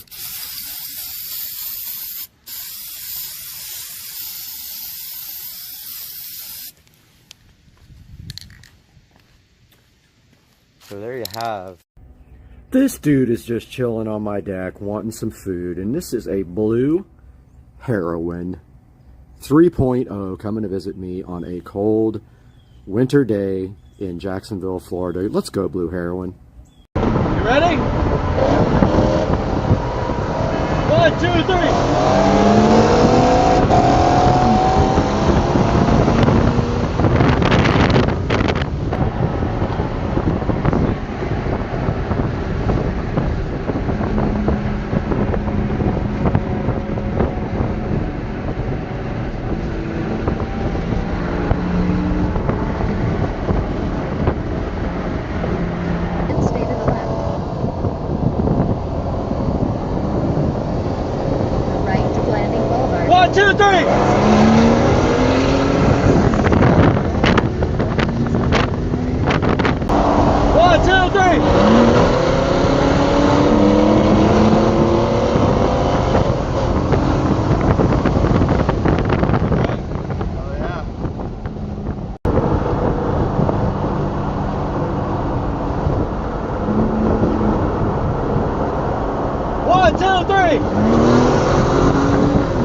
All right, we got the chef with his Orion rib once again. It went 90 minutes in the rain, and it's ready to go, and nobody in the world knows how to make these.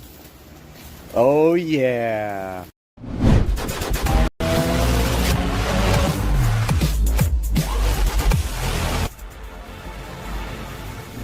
Alright guys, today we're checking out something that honestly feels like it came directly out of the future. This is the Ecovacs WinBot W3 Omni, and yes, I am on the floor with it. This is a fully automated window robotic cleaning system. Now, if you've ever tried cleaning windows, sliding glass doors, or that big sunroom like we have back there, you know how annoying that can be. You're reaching, wiping streaks, climbing on chairs, and somehow the glass still does not look right. But this device is designed to completely remove that chore from your to-do list. Today we're going to unbox this thing, we're going to test it on my sliding glass doors and on my sunroom windows back there, and see if this robotic window cleaner can actually handle real-world glass surfaces. Let's get into it. Roll the clip.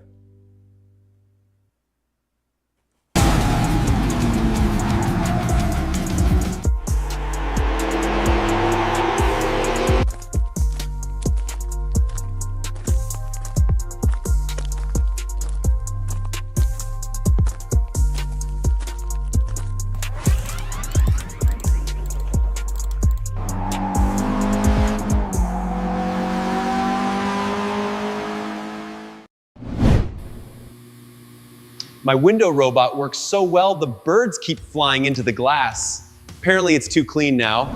Now before we start testing this guy, let's talk about what WinBot actually is. A WinBot is a robotic window cleaner that attaches to the glass and automatically cleans it for you. Now these may have been around for a while, but the biggest name is definitely Ecovacs. They're widely recognized globally as the #1 brand in robotic window cleaners, and they've been refining this technology for years. But what makes the WinBot W3 Omni different is that this just isn't a window cleaning robot. It's a complete window cleaning system. So instead of just cleaning the glass and then leaving all the rest of the work up to you, this version includes the Omni Station, which actually washes the pads for you. And it does that automatically. So the goal here is simple. You place the robot on the window, you click the start button, and then the entire process is automatic. And the entire cleaning process happens from start to finish with almost no effort from you.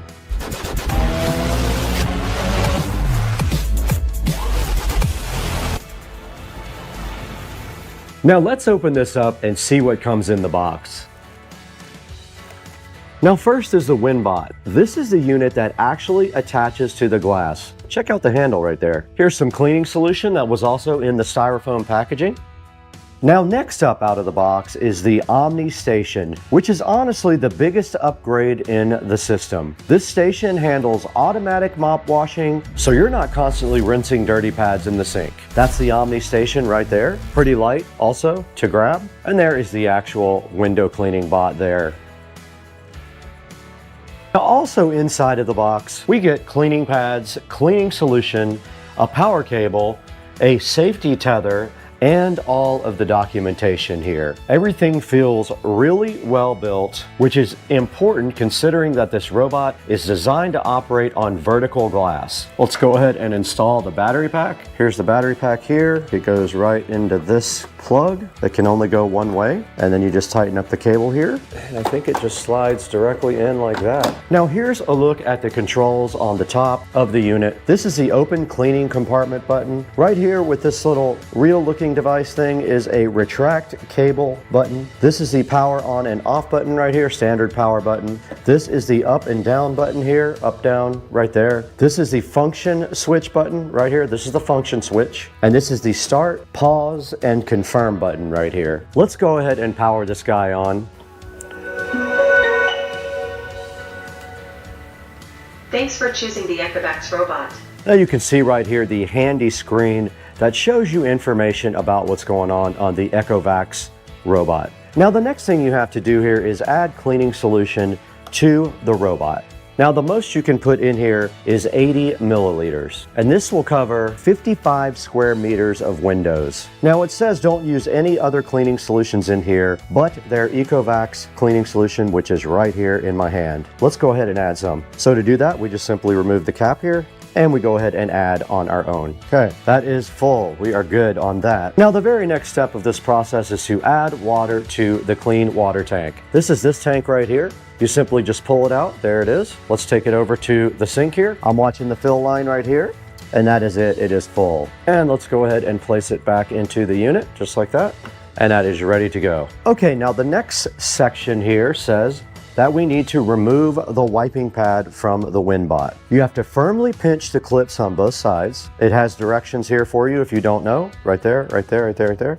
And the cleaning pad came directly off here. And now it says that we need to wet the wiping pad. Now we should be able to click a button on top, and you just press that and it does open directly up just like that. Now the fleece side will face inward. It does fit directly right into the door just like that. It sits flush with the door here. Okay, we're gonna hit this button. Check it out, it's cleaning the pad.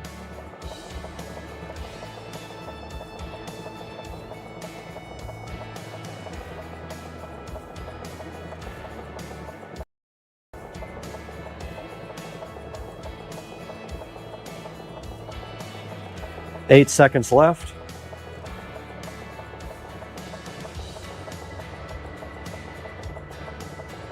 And now it's ready for us to go to the next step. Now let's go ahead and install the pad onto the actual robot. All we have to do is open up the door like that, take it out, and now when you install it, you make sure that you line up the wheels with the slots on the WinBot here, and you just pull the little tabs together like that, and this thing is ready to go.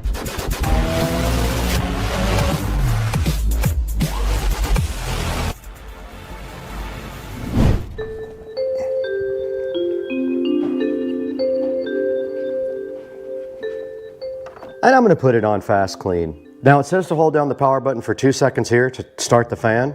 It did start. And look at that, it's suction cupped to the glass. And there goes the WinBot. Now let's see if it can go ahead and clean my windows. Check that thing out, guys. That thing is crazy. Look at that thing go.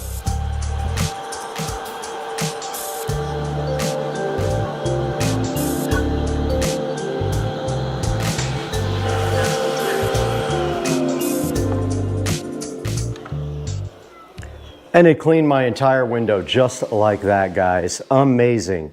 What a cool product this is.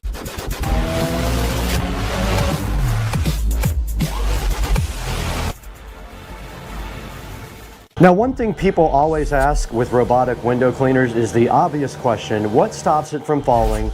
And that's where these safety systems come in. The WinBot W3 Omni uses extremely strong suction, up to 800 newtons of force, and that's what keeps the robot firmly attached to the glass while it is moving around like that. Check it out. Now on top of that, there's a safety tether at the bottom, and that adds an added backup layer of protection. So between the suction system and the tether, the idea is that you don't really have to worry about the robot dropping off the window.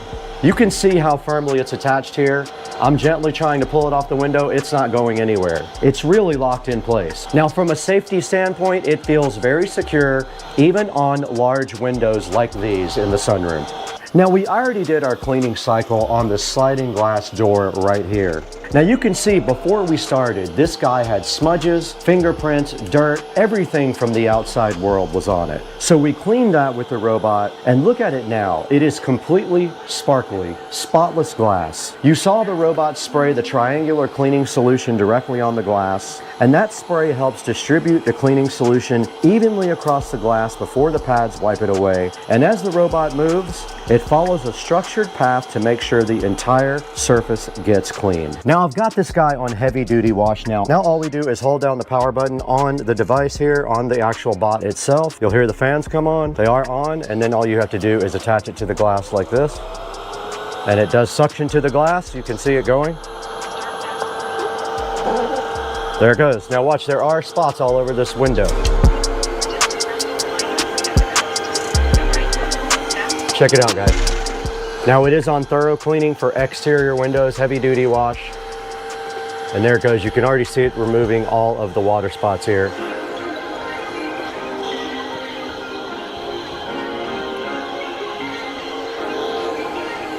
And just like that, it's done. And we can hold down the power button. And you just wait for it to detach and pull it directly off like that. When you are done with it, you then detach the pad by pulling in the clips, put it back into the actual unit, and then you rinse off the pad inside of the unit, which cleans it, like we did at the first step. Now, another small detail that's actually pretty nice is the one-button cord retraction. So instead of manually wrapping the cord up after cleaning, you can just press a button and the cord retracts automatically. And it's this button right here. Notice it is motorized, and there it's done. It's a small feature, but it helps make the whole system feel a whole lot more polished.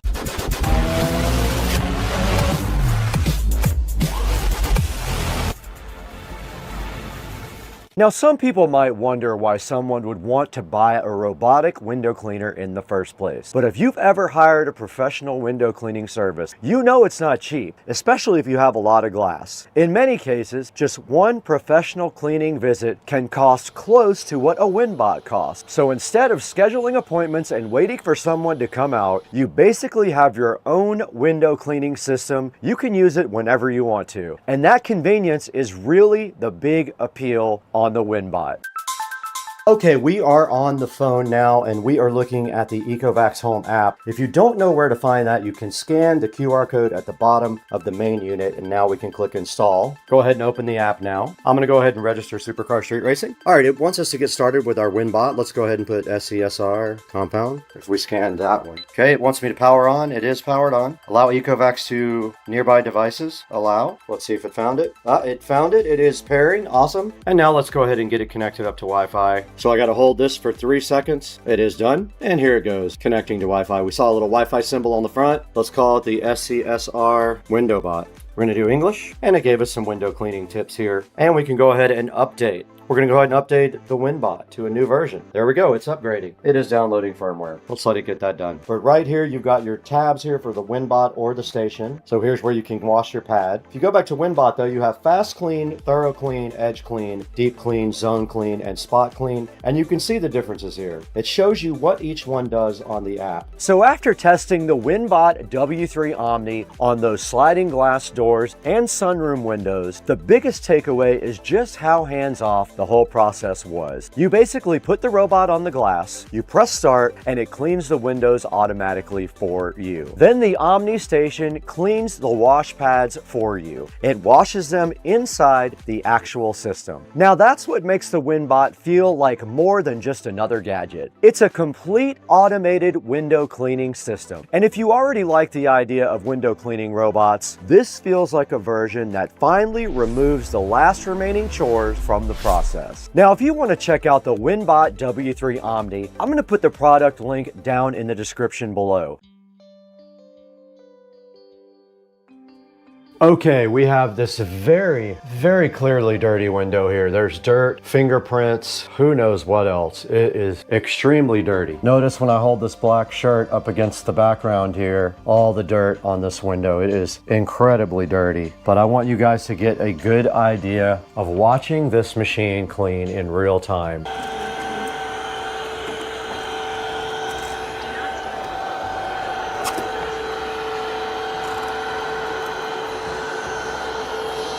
And look after.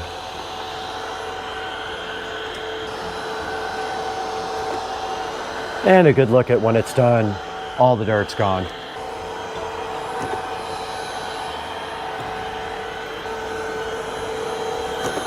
And look behind the robot, no more dirt there.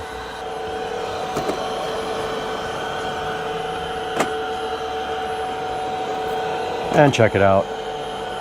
Clean.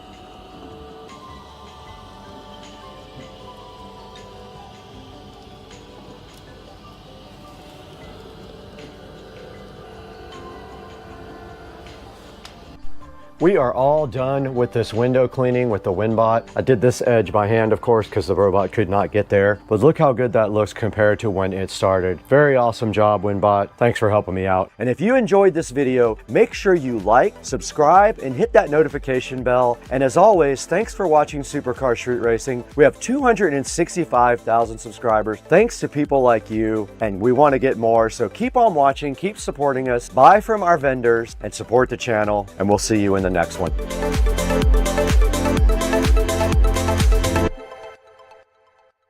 Everybody, it is Friday and we got a little project going on. We're having an insane storm right now. The wind gusts gotta be 50, 60 miles an hour out here in Jacksonville. This is crazy. Look at this. Florida life, man. Okay. Where is that, Brad? You know where's that? Hold on. Yeet! We don't need that where we're going. Hell no.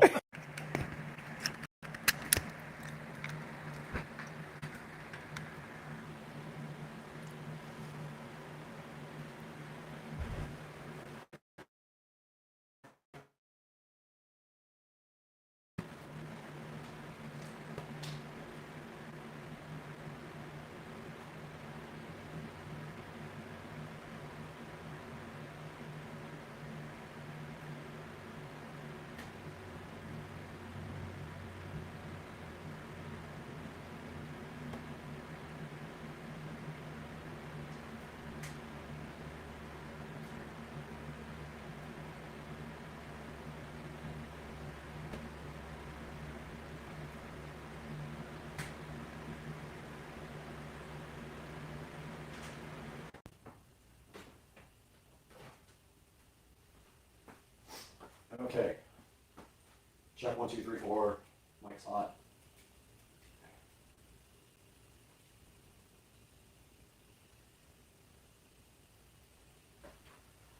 Plenty of headroom. Okay. So leather conditioner, leather cleaner. Shake well, apply 1 to 3 lines of product on a premium microfiber. Spread evenly. Massaging the surface. Allow to penetrate. Wipe dry if desired. 3 applies needed to keep leather looking. We recommend using chemical dyes leather first. Okay. Are we rolling? All right, we're on it now.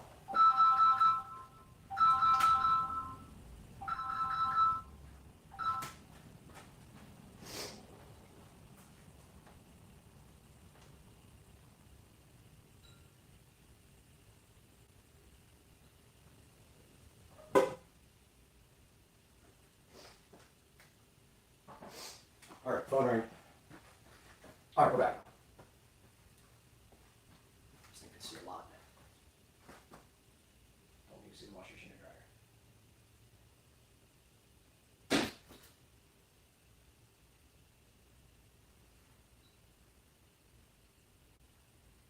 Man, this thing's got a wide field of view.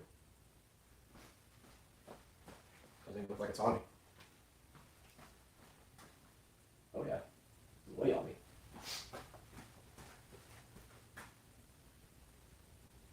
Ladies and gentlemen, welcome back to the SCSR Compound Garage. And today we have a new sponsor for the channel. You can see sitting right here on top of the Model S Plaid, another tiny Model S Plaid. And then right next to it, our new sponsor, Chemical Guys. And Chemical Guys was so kind enough to send us this leather conditioner and this leather cleaner. And Chemical Guys was so kind, they sent us this leather conditioner and this leather cleaner to show you guys. We're going to show you how to use this today, right here on the 2023 Tesla Model S Plaid, and right behind you on the 2014 Club Car President. There's specific directions for using this stuff, and we're going to show you that today. So hang out with us on Supercar Street Racing while we detail the inside of the Model S Plaid and the golf cart.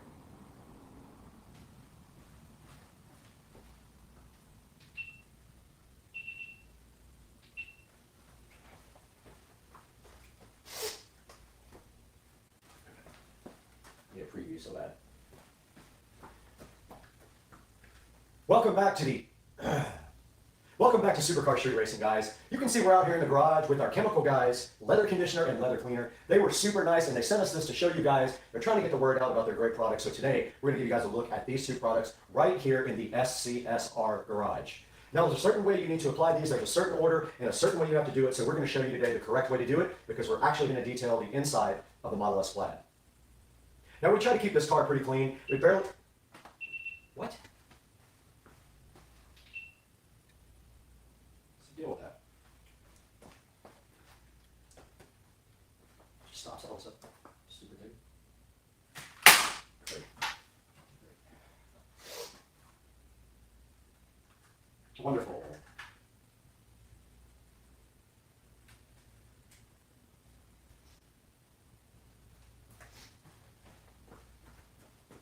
Now, we try to keep this Model S Plaid really clean. It only has about 2,000 miles on it, and so we drive it on the weekends only, and we keep it detailed and nice here. But today, we're going to take it one step further. We're going to use the Chemical Guys leather conditioner on the seats. It does not need to be clean, but it does need to be leather conditioned every few weeks, so we're going to go ahead and show you that right now.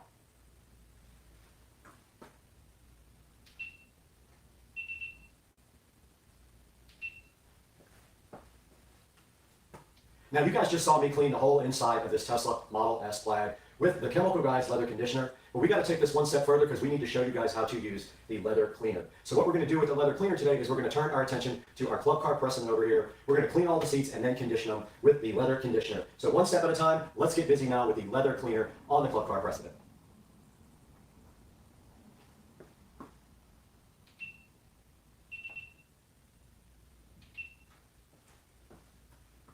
Back out here in the garage, and you guys did just see us clean and condition the seats on the 2014 Club Car, and you can see how good they came out using the approved methods by Chemical Guys. We went ahead and cleaned all the seats first, and then we followed it up with a nice coating of the leather conditioner by applying it to our towel first, and then going ahead and rubbing it on the seats afterwards. We want to go ahead and thank the Chemical Guys for being so gracious and contributing to Supercar Street Racing. Guys, do us a big favor. We'll put links down in the description for this. Make sure that you order everything from the approved links from Supercar Street Racing. You can order anything you want from Amazon through our links, and it helps us out greatly. In this case, we might put an affiliate link for the actual supplier that gave us this. Go ahead and order it from them. It'll do them a big favor as well. And we're going to have to get out of here pretty soon, but we're going to take it into the studio first and look at this stuff online with Brad.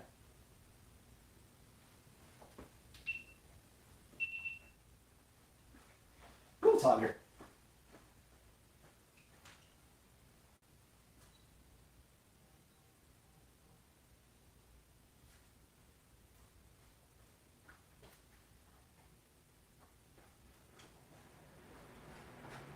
Go ahead and get pics while that's set up.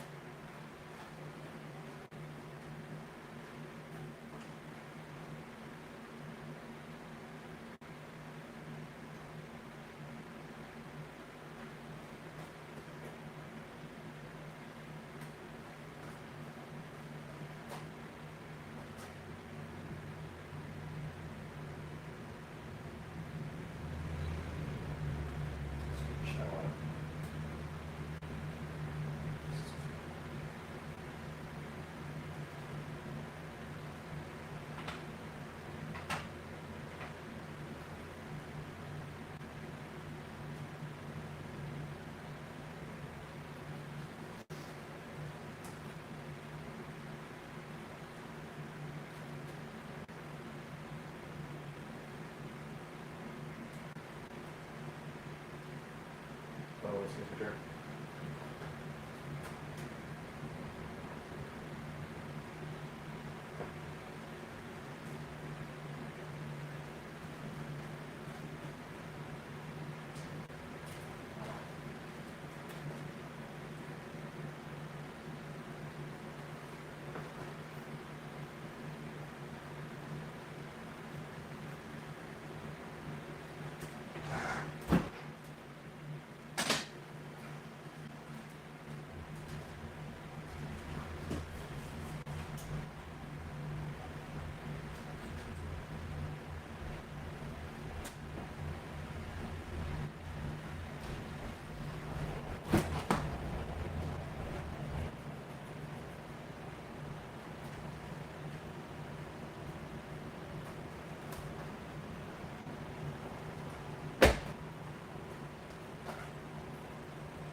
coming to you live now from inside the Tesla, and we have the Chemical Guys leather conditioner right here with us to show you guys. And we want to show you how to actually use this as well while the camera's on. So the instructions do say take the leather conditioner and grab a nice soft towel, and then just take and put a couple of stripes, 2 or 3 stripes, directly onto the towel like this. Take it.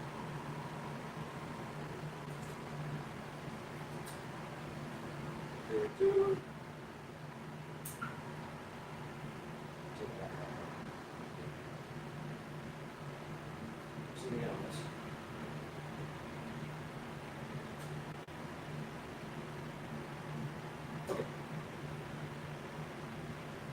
Now we do have a couple of stripes right on the towel here to go ahead and start working with. And all you have to do is work it into the towel.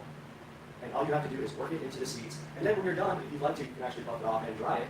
Or you can make, and when you're done, you can actually buff it off and dry it. And then you can do a second application if you really feel like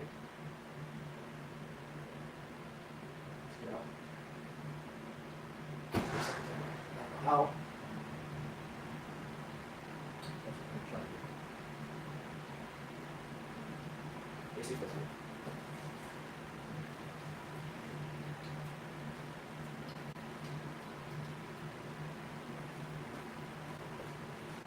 Manage fan was on.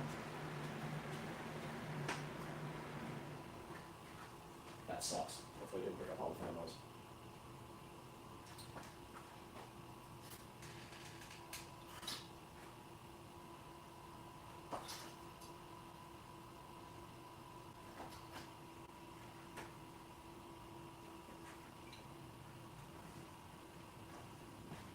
I guess in case that was a bad take, I'll go ahead and record that part.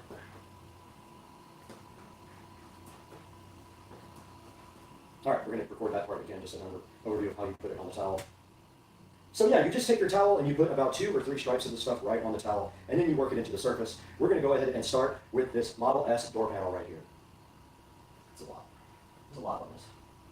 So I'm going to go ahead and knock this down a little bit because I've been putting quite a bit on it. So I'm just going to knock it into both sides here so it's not so thick. And then I'm going to go ahead and proceed to put it directly on the door panel right there. See it going on with a nice finish there. I'm going to go ahead and get all over the door panel with this stuff, and you can already see that it's drying. Don't forget to get into the cracks.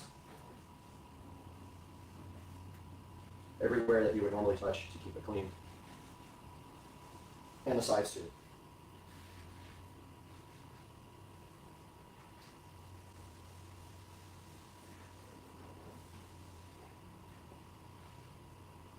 Now, if you'd like to, you can go ahead and wipe that off as well. You can buff that right off. Just like that.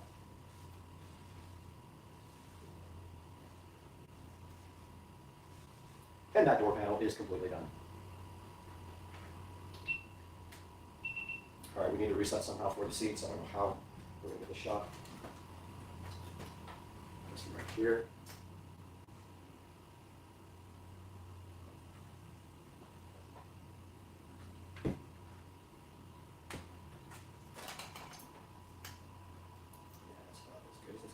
Light is in the shot.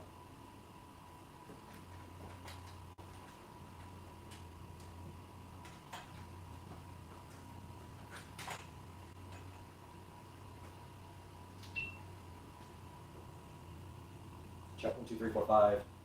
Check the shot here.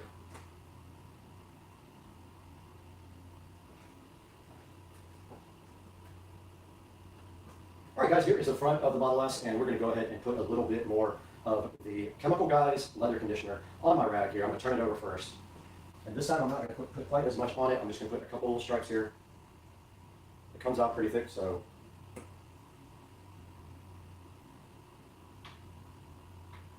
should be good enough. And now let's go ahead and apply it to our seats. But let's put the seat forward a little bit so you guys can see it better. And we'll go ahead and start, get it worked into the towel a little bit. And go ahead and start conditioning the seats on the planet.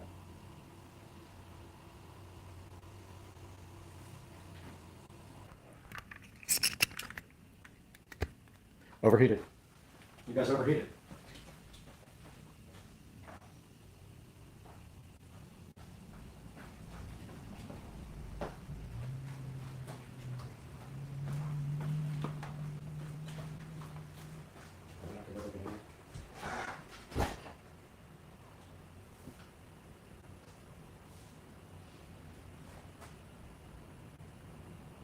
Alright, we're on the other side of the Model S, and we're going to go ahead and put some leather cleaner.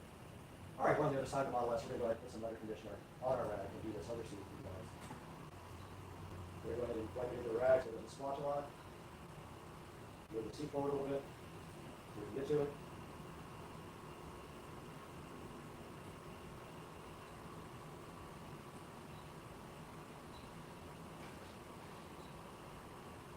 And go ahead and apply the leather conditioner.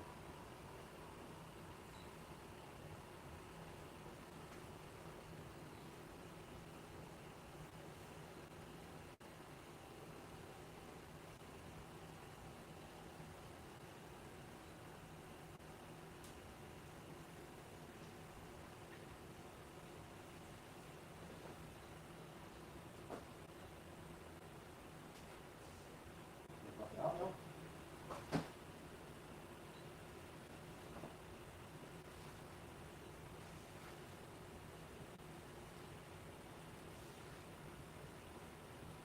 And go ahead and do the bottom.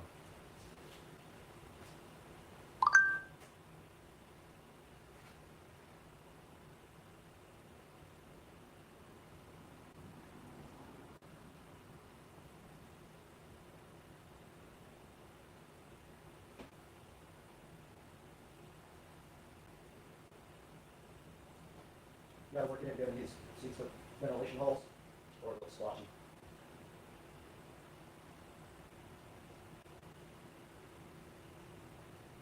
And I'm gonna buff that up.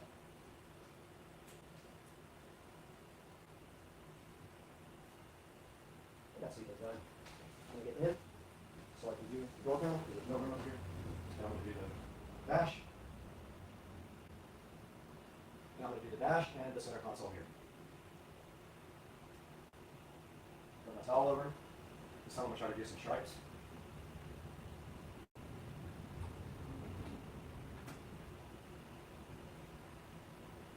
And I'm going to go ahead and rub that into the dash.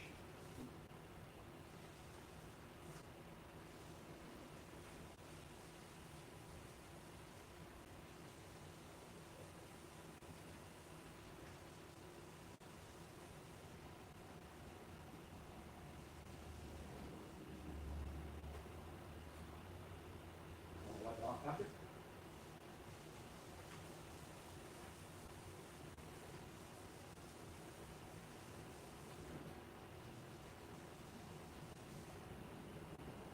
I don't have a dry enough towel for this, unfortunately.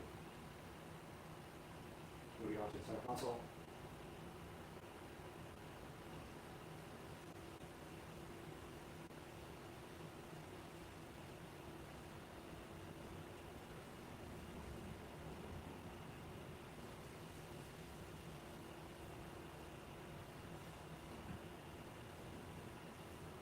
Now I'm going to get this underneath the dash here.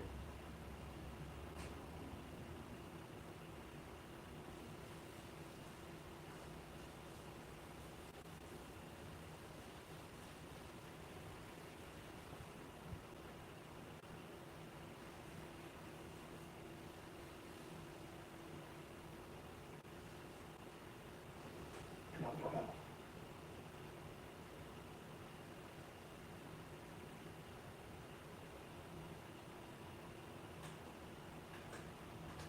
Locking out right now.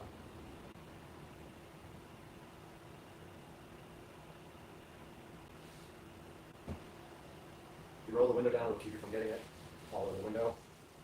That's pretty obvious, but a lot of people don't do that.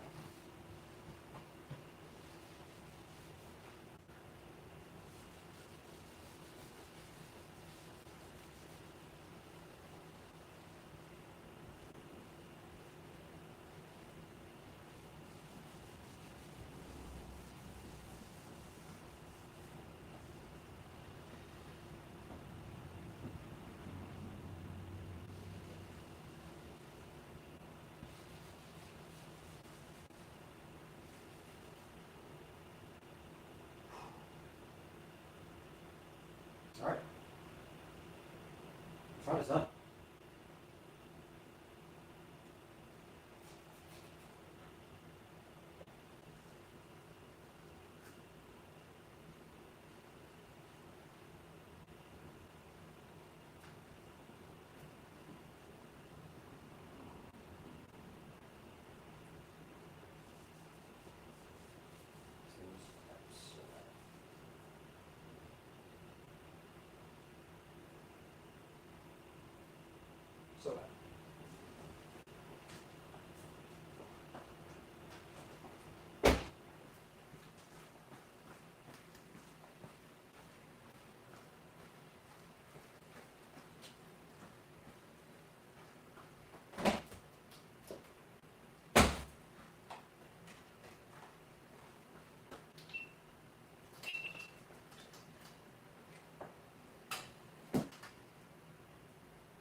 Check 1, 2, 3, 4.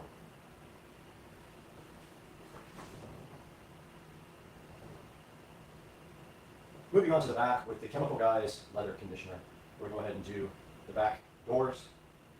Try not to put too much on the rag. It came out a lot already. So I'm going to just take that and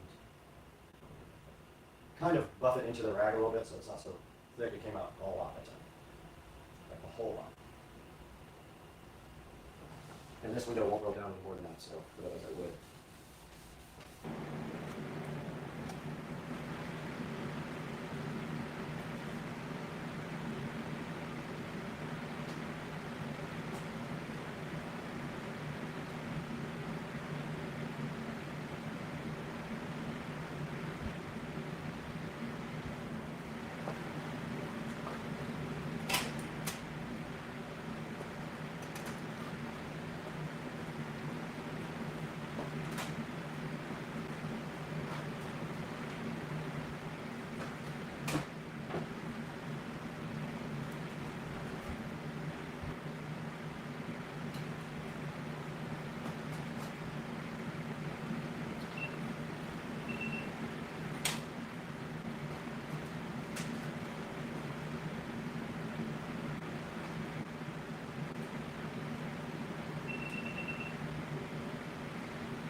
All right, we are now in front of the golf cart. We're going to go ahead and do this take.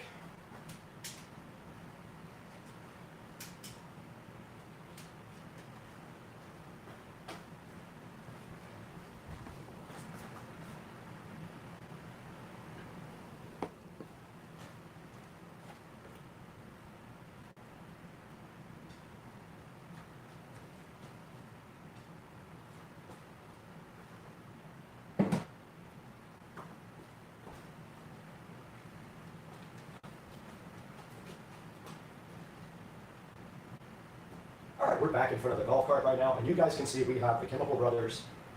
I say Chemical Brothers. All right, we're back in front of the golf cart. You guys can see we have the Chemical Guys leather conditioner and the Chemical Guys leather cleaner, seeing some fresh air. This time, though, we're going to go ahead and clean the seats with the Chemical Guys leather conditioner. And per the instructions, you shake well, you spray the leather cleaner on a microfiber cloth, and then you wipe the leather cleaner into the surface to remove the dirt. Let's go ahead and get our microfiber cloth out. Fold it up. Go ahead and spray some of the leather cleaner on it. And we'll go ahead and clean this leather.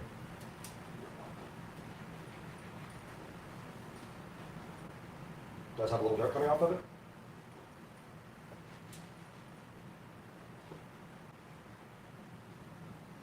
And that's all there was to that. And we'll flip to the other side because there was some dirt on that seat. This cart is out in the garage all the time, so it is going to get dirty.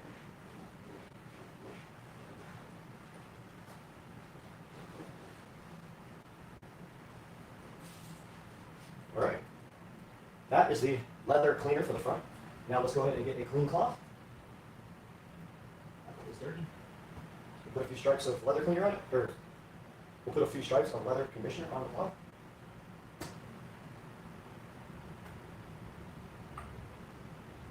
And then we'll go ahead and condition these seats.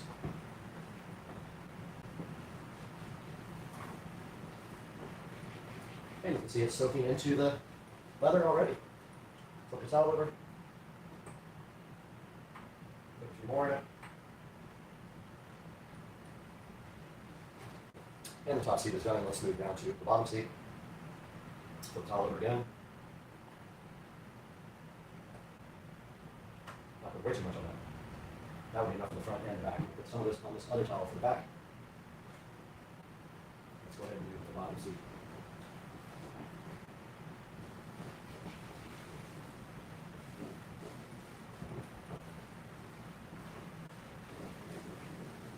All right.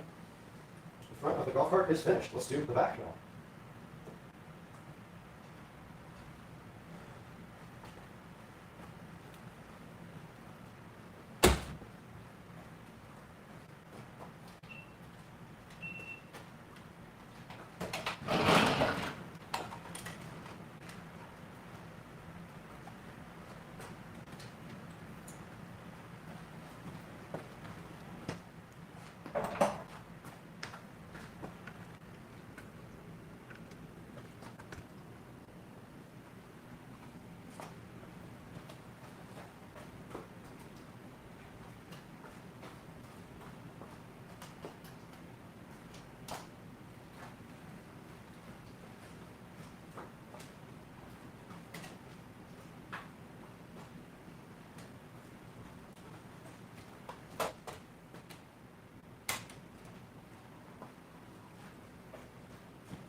All right, we're back at the rear of the golf cart, and we are going to start with the leather cleaner. Let's go ahead and spray some on our rack here and wipe down this top seat. Be careful of the tiny Tesla. And that is clean. That just needs to dry. I'm going to flip my rag over and do the same to the bottom.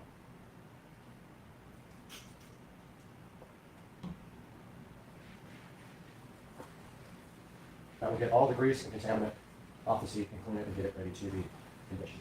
Top's already drying. Bottom is done, and this rag is also done. The top is dry. I've already got some leather conditioner on my towel, I'm going to go ahead and rub that into the seat at the top. You can see that's plenty. I have a bunch on my rag. I'm just going to let that dry however it wants to dry. And then I'm going to flip my rag over. Put a little bit more on the back. Hopefully not a lot this time. And go ahead and rub the bottom seat as well. You can see that it takes all of 2 seconds to do the seats. Let me start. And now the bottom seat is done, and if you want to, you can grab a dry rag and wipe off the excess. If you feel like it. If not, you can let it dry naturally, but you can buff it out like this.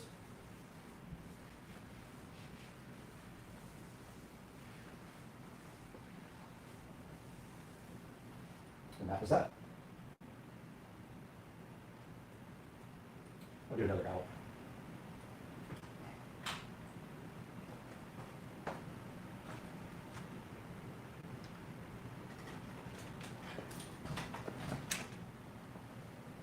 Do another outro.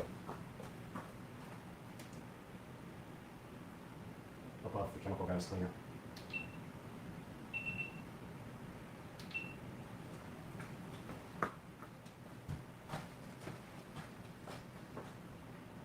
All right, guys, you just saw us go ahead and condition.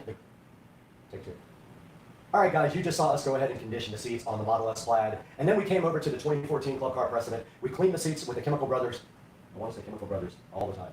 We cleaned the seats with the Chemical Guys leather cleaner, and then we proceeded to go ahead and condition them with the leather conditioner. If you want to pick up this product, it's going to be down in the description. Go ahead and check it out there. If you want to check out this product, it's going to be down in the description. Go ahead and check it out there. But for now, let's throw it over to the Supercar Street Racing 4K studio and see what Brad has to say about this product. Why was I looking at the light the whole time? I'm going to do that over. I was looking at the light. The camera. I'm stupid. All right, guys, you just saw we went ahead and conditioned the seats in the 2023 Tesla Model S Plaid, and then we came over to our 2014 Club Car Precedent, went ahead and then we came over to our 2014 Club Car Precedent. We went ahead and cleaned the seats with the leather cleaner, and then proceeded to condition them with this leather conditioner. Go ahead and check out the Chemical Guys. Go ahead and check out the Chemical Guys products down in the description and pick yourself up some. Now let's throw it over to the 4K production studio with Brad and see how you can get this stuff online. Perfect. I'm over it. It's hot.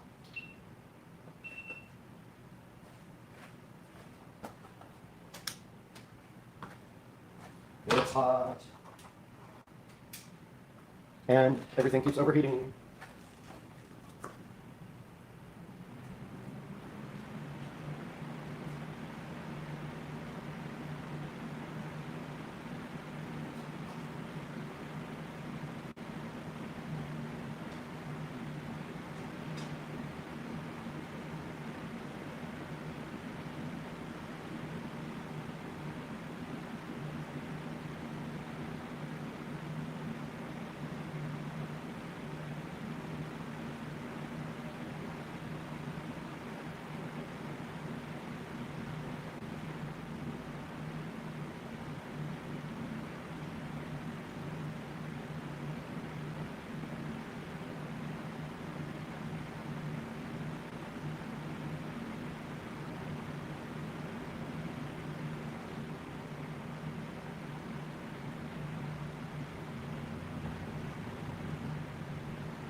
Alexa, turn off. Never mind.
filter was so clogged on my vacuum cleaner.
set air 2D1 to 72 degrees.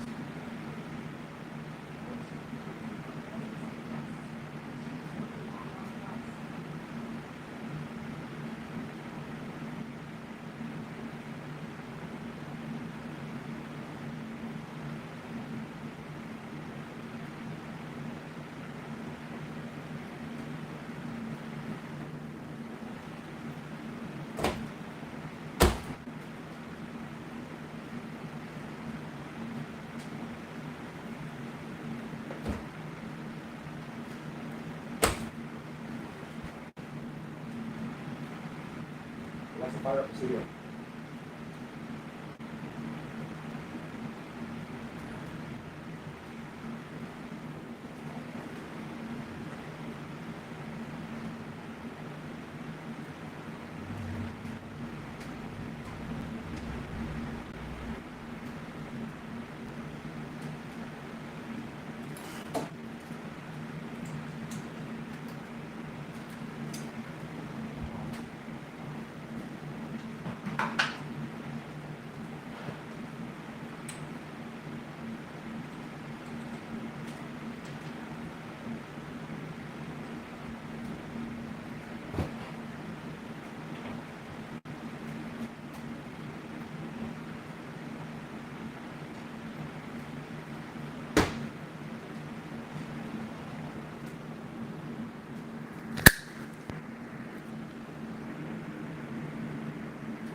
You can mix and measure in the exact same bowl because there are etched measurements in the bowl that help you go ahead and put your ingredients in correctly. And these graters are so awesome. Look, you have a fine, a coarse, and a slicing grater. You stick those right on top of the bowl. You can get your ingredients and go ahead and put them directly in the bowl and mix it up right there. You don't have to do it in a separate bowl. Now these guys are awesome for tossing salad, mixing ingredients, serving your dishes. You can bring them right out to the table and serve all your guests there. They have food storage as well since they have lids. You can prep your ingredients right in the bowl, and they're great for marinating stuff to cook later. These are also very easy to clean. Stick them on the top rack of your dishwasher. Let the dishwasher do all the work so you can enjoy the food later. And of course, this is a good choice versus other products because it is a silicone base to stop the scratches. Other products are metal, they'll scratch your worktop. These have an inner measurement scale. Others do not have that. That's a great plus to have. These guys have airtight lids. Other cheaper ones have no lids at all, or their lids don't fit properly. Guys, go ahead and go in the description.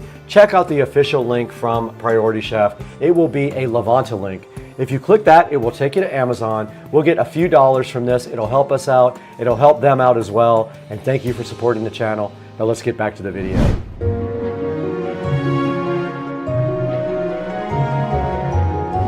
Getting hot in Jacksonville. It's 84 degrees today, and I apologize for my voice. I am sick today. So sitting on the table right here, we do have a nice box that might be able to help us with what we have going on outside. This says a VESA on it. I don't know what it is yet. We got to open it to find out. Let's get this box opened up. We have the patented SCSR knife here to go ahead and break into this package provided from Amazon today, and took a little bit longer to get this because of what it is. So it took about 5 days to get. You know how some of the packages are. You can't always get everything overnight. Can't always get what you want, but if you try sometime, you get this. Do I have to build this thing? All right, well, inside the box we have a couple of palms. These are artificial palm trees to replace the ones out there, and apparently I have to build them. Apparently inside of the box we have palm fronds, another set. Oh. Okay. Oh. Okay, so it says, the instructions right here just say to take the other ones and put them on this. It's got a pot already. All right, so basically what this is an artificial palm, and it comes with extra that you have to put on yourself. It does come in a little flower pot. We'll go ahead and get both of these guys unboxed. We don't need this where we're going anyway. So the first step is to pull off the plastic condom.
Here's that watch peel satisfaction with a red candle and a blue pill. The peel sat on the new watch with the pill. And the candle. That peel sat. But I think I have a new plan that makes more sense.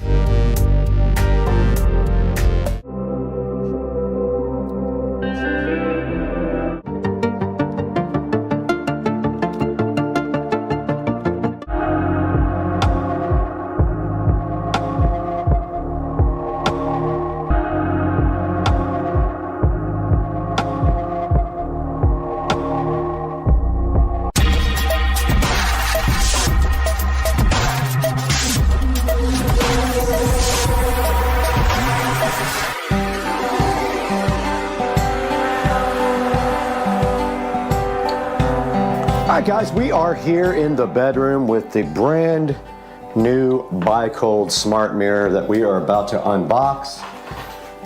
And I'm looking for my scissors or the SCSR knife, but I can't find them. So let's use this drywall saw. So what we're doing today is we're going to unbox this guy. We're going to take a look at the back and the mounting because I've already done 2 of these, so I kind of understand. But I've never done a wide one. And so we're going to look and see what the mounting mechanism is, but it's usually like a metal bar. And then you put that on the wall, and then this just hangs from the metal bar. But we also have to do electric behind it. So let's see what's in this box now as it dirties up my nice white comforter. All right, first of all, it is boxed nice and secure. I almost have no energy left, man. Been a crazy couple of